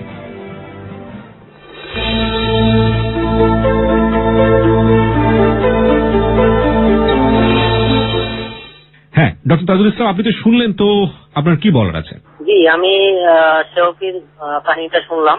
এখানে বেশ কিছু জিনিস বিবেচ্য বিষয় রয়েছে। একটা হচ্ছে যে শিশুকালে আমাদের সন্তান লালন পালনের ক্ষেত্রে আমরা প্রায় যে অনুষ্ঠানে যেটা আলোচনা করতেছিলাম, সেটা হচ্ছে যে যারা বকে যায় বা আচরণগত সমস্যা তৈরি করে বা মাদকাসক্তি হয়, তাদের ক্ষেত্রে যেটা করা হয় বেশিরভাগ ক্ষেত্রে দুটো জিনিস করা হয়। একটা হচ্ছে যে ল্যাকস অফ ডিসিপ্লিন, অর্থাৎ শৃঙ্খলা শিখানো হয় না, অথবা হঠাৎ করে কঠোর হয়ে যায়, আবার হঠাৎ করে ল্যাক্স করে বা শিথিল করে দেওয়া হয়, অথবা ওভার পারমিসিভ সবকিছু আটকা দেওয়া হয়, লাই দেওয়া হয়, কোথায় যাওয়া হয়, কোথায় থাকা হয়, কার সঙ্গে ঘোরা হয়, এই যে সুপারভিশন মনিটরিং এগুলি করা হয় না। কিন্তু তার উল্টা ব্যাপারটা আছে, ওভার প্রোটেকশনও কেউ কেউ করে, কোনো মা বাবা কোনো ফ্যামিলিতে। সেই ওভার প্রোটেকশনটা হচ্ছে যে যেটা মেয়ের ক্ষেত্রে ঘটেছে, যে সে কোথায় যেত, কি করতো, কিভাবে করতো, সারাক্ষণ সেটাকে নজরদারি করতো। আমরা যেটাকে বলতে চাই নজরদারি না খবরদারি। আমরা এর আগে অনুষ্ঠানগুলো বলেছিলাম যে ছেলে মেয়েদের ক্ষেত্রে এই সুপারভিশন মনিটরিং করতে হবে, অর্থাৎ নজরদারি করতে হবে, কিন্তু খবরদারি করা উল্টা ফল আনতে পারে। এই ওভার প্রোটেকশন হচ্ছে খবরদারি করা। এই বেশি খবরদারি করতে গিয়ে হয়তো তার ওই যে শিশু মনে বা কৈশোর মনে তার উপর একটা বিরূপ প্রভাব পড়েছে, সে একটা বিদ্রোহী ভাব মনোভাব তৈরি হতে পারে। আর দ্বিতীয় হচ্ছে যে যখন টিনেজ বয়সে যখন সে একটা ছেলের সঙ্গে তার সম্পর্ক তৈরি হলো, আমরা এই জিনিসটা পড়াই যেখানে আমাদের মা বাবারা বা গার্জিয়ানরা এই ভুলটা করেন, সেটা হচ্ছে এই বয়সে তারা যেগুলি করতে চায় বেশিরভাগ ক্ষেত্রেই সেগুলি সমর্থনযোগ্য নয়। এটা ঠিক আছে, কিন্তু যে কাজটা আমি সমর্থন করছি না, সেই কাজটা সে করতে চাচ্ছে, সেটা তার পছন্দের, সেটা তার ভালোবাসার লক্ষ্য, টার্গেট। এখন জোর করে চাপ দিয়ে অযৌক্তিক, এটা ঠিক নয়, এটা আমরা ভালো বুঝি, তুমি বুঝো না, এইভাবে তাদের উপর আমরা যে চাপিয়ে দেওয়ার চেষ্টা করি, এটা কিন্তু ভুল পলিসি। যেমন ওই মেয়েটা যে এটাই বলতে চাচ্ছিল যে আমাকে যদি এরকম মারধর না করে বা এত কঠোর শাসন না করে যদি আমাকে বোঝানো হতো অথবা সাইকিয়াট্রিস্টের কাছে গিয়ে কাউন্সিলিং করতো, তাহলে হয়তো আমি মনোভাবটা বদলাতে পারতাম। এই কথাটাই সঠিক। এরা এক পর্যায়ে যাওয়া হয়, তারা সে তাই করেছে যে তার ভিতরে আবেগগত সমস্যা তৈরি হয়েছে, সে হতাশা সহ্য করার যে ক্ষমতা, ফ্রাস্ট্রেশন টলারেন্স যেটাকে আমরা বলি, সেটাও কমে যায় তাদের ভিতরে। যার ফলে তারা অল্পতেই ক্ষিপ্ত হয়, রেগে যায়, এবং তখন তারা আঘাত করতে থাকে। আঘাতটা দুই ভাবে হতে পারে, অন্যের উপর আঘাত হতে পারে অথবা নিজের উপর আঘাত হতে পারে। এই মেয়ে কিন্তু নিজের উপর আঘাত করতো, নিজেকে আহত করতো। আমরা যেটাকে সেলফ হার্ম বলি, হাত কেটে ফেলা বা লেগ দিয়ে হাতের উপর ঘুষ দেওয়া, এগুলি করে। এই ব্যাপারগুলি হয় যারা ওই আবেগগত সমস্যাগুলিকে নিয়ন্ত্রণ করতে পারে না, বা রেগুলেশন অফ ইমোশন তাদের তৈরি হয়। সেই জন্য হয় আবেগকে নিয়ন্ত্রণ করার জন্য তারা নিজেরা চেষ্টা করতে পারে, যদি তা সম্ভব না হয় তাহলে কিন্তু প্রফেশনাল যে আমাদের সাইকিয়াট্রিস্ট আছে, সাইকিয়াট্রিস্টের কাছে গিয়ে তারা কিছু কাউন্সিলিং নিলে তারা নিজেদেরকে এই যে বিপদের সময় যে সম্পর্ক বা হানির সময় বা সম্পর্ক ছেদের সময় যে কষ্টটা থাকে, এই কষ্টটাকে কিভাবে প্রশমন করা যায় এবং নিজের আবেগটাকে কিভাবে একটা স্থিতির পর্যায়ে স্টেবিলাইজ করা যায়, এই পর্যায়টা তাদেরকে নিতে হবে। আমরা কিছু ওষুধও দিই, আমরা কিছু সাইকোথেরাপি দিই, কাউন্সিলিং করি। এটা করে করে একটা পর্যায়ে সেটা সুস্থ থাকলে তখন তার পক্ষে অন্য একটা গুড রিলেশনশিপ যাওয়া সম্ভব। সেই জন্য আমার সবার কাছে এরকমই পরামর্শ থাকবে যে তারা অন্তত এই সময়ে, বিশেষ করে যেটা হতে পারতো, এই সময় যদি তার কাছাকাছি তার মা বাবা থাকতো বা তার আরো কোনো আত্মীয় অভিভাবক থাকতো, তাদের কাছে সেটা শেয়ার করতে পারতো এবং তারা তখন তাকে এই আবেগ প্রশমনে সাহায্য করতে পারতো, অথবা প্রয়োজনে তারা ওই প্রফেশনাল কাছে তাকে নিয়ে যেতে পারতো। এইখানে তার দুর্ভাগ্য যে সে পরিবার থেকেও সেই সহযোগিতা পায়নি। তো অন্যদের ক্ষেত্রে আমরা তাই বলবো যে পরিবারের লোকদেরকে আমরা বলবো যে এই বয়সে ছেলে মেয়েদের এরকম আবেগচারিত সমস্যা যতগুলি আছে, সম্পর্কজনিত যতগুলো সমস্যা আছে, সেই সমস্যাগুলিকে জোর করে জিদ করে অথবা চাপিয়ে দিয়ে মানে এটা সমাধান করতে না আসে, এটাকে তাকে যদি ভালোবাসা মমতা দিয়ে এবং সহানুভূতি দিয়ে বোঝানো যায়, অথবা আরো ভালো হয় যদি প্রফেশনাল লোকদেরকে দিয়ে কাউন্সিলিং করা যায়। তো এখন যেটা হচ্ছে যে উনি শেষ পর্যন্ত যেটা করে ফেলেছেন, এই যে রং চয়েস হয়ে গিয়েছে, যেটা আরো অনেকেই, শুধু উনিই করেছেন না, এরকম আরো আমরা অনেক মেয়েদের কাহিনী জানি যারা এরকম একবার কিন্তু মানুষ যখন খারাপ পথে চলে যায় তখন কিন্তু তারা আস্তে আস্তে ড্রিফটিং করতে করতে আরো খারাপ পথে যেতে পারে। এটা তো একটা সম্পর্ক, এর পরবর্তী পর্যায়ে তারা আরো বহু রকমের মাল্টিপল রিলেশনশিপে চলে যেতে পারে। তা আমি এখন আশা করবো যে ঘটনা থেকে শিখতে পারবেন যে না, আমাকে নিজেকে আগে শান্ত হতে হবে, আমাকে আগে সুস্থ হতে হবে, তারপর আমি এই সুস্থ এবং স্বাভাবিক মানুষ হিসাবে তখন আমি বিবেচনা করতে পারবো আমার জন্য কোন টার্গেটটা আমার জন্য সঠিক হবে এবং কোন চয়েসটা আমার জন্য উপযোগী হবে। অনেক ধন্যবাদ আপনার মূল্যবান কথার জন্য। ডক্টর তাজুল ইসলাম আমাদের যাহা বলিব সত্য বলিবর এক্সপার্ট প্যানেলের নিয়মিত বিশেষজ্ঞ এবং যিনি বাংলাদেশে আমরা বলতে পারি যে মানসিক স্বাস্থ্য নিয়ে কাজ করছেন, যারা তাদের মধ্যে অন্যতম একজন চিকিৎসক। আপনাকে অনেক অনেক ধন্যবাদ আমাদের এই অনুষ্ঠানের সাথে একেবারে নিরলস ভাবে কাজ করবার জন্য। অনেক বেশি ধন্যবাদ স্যার আপনাকে। আপনাকে ধন্যবাদ।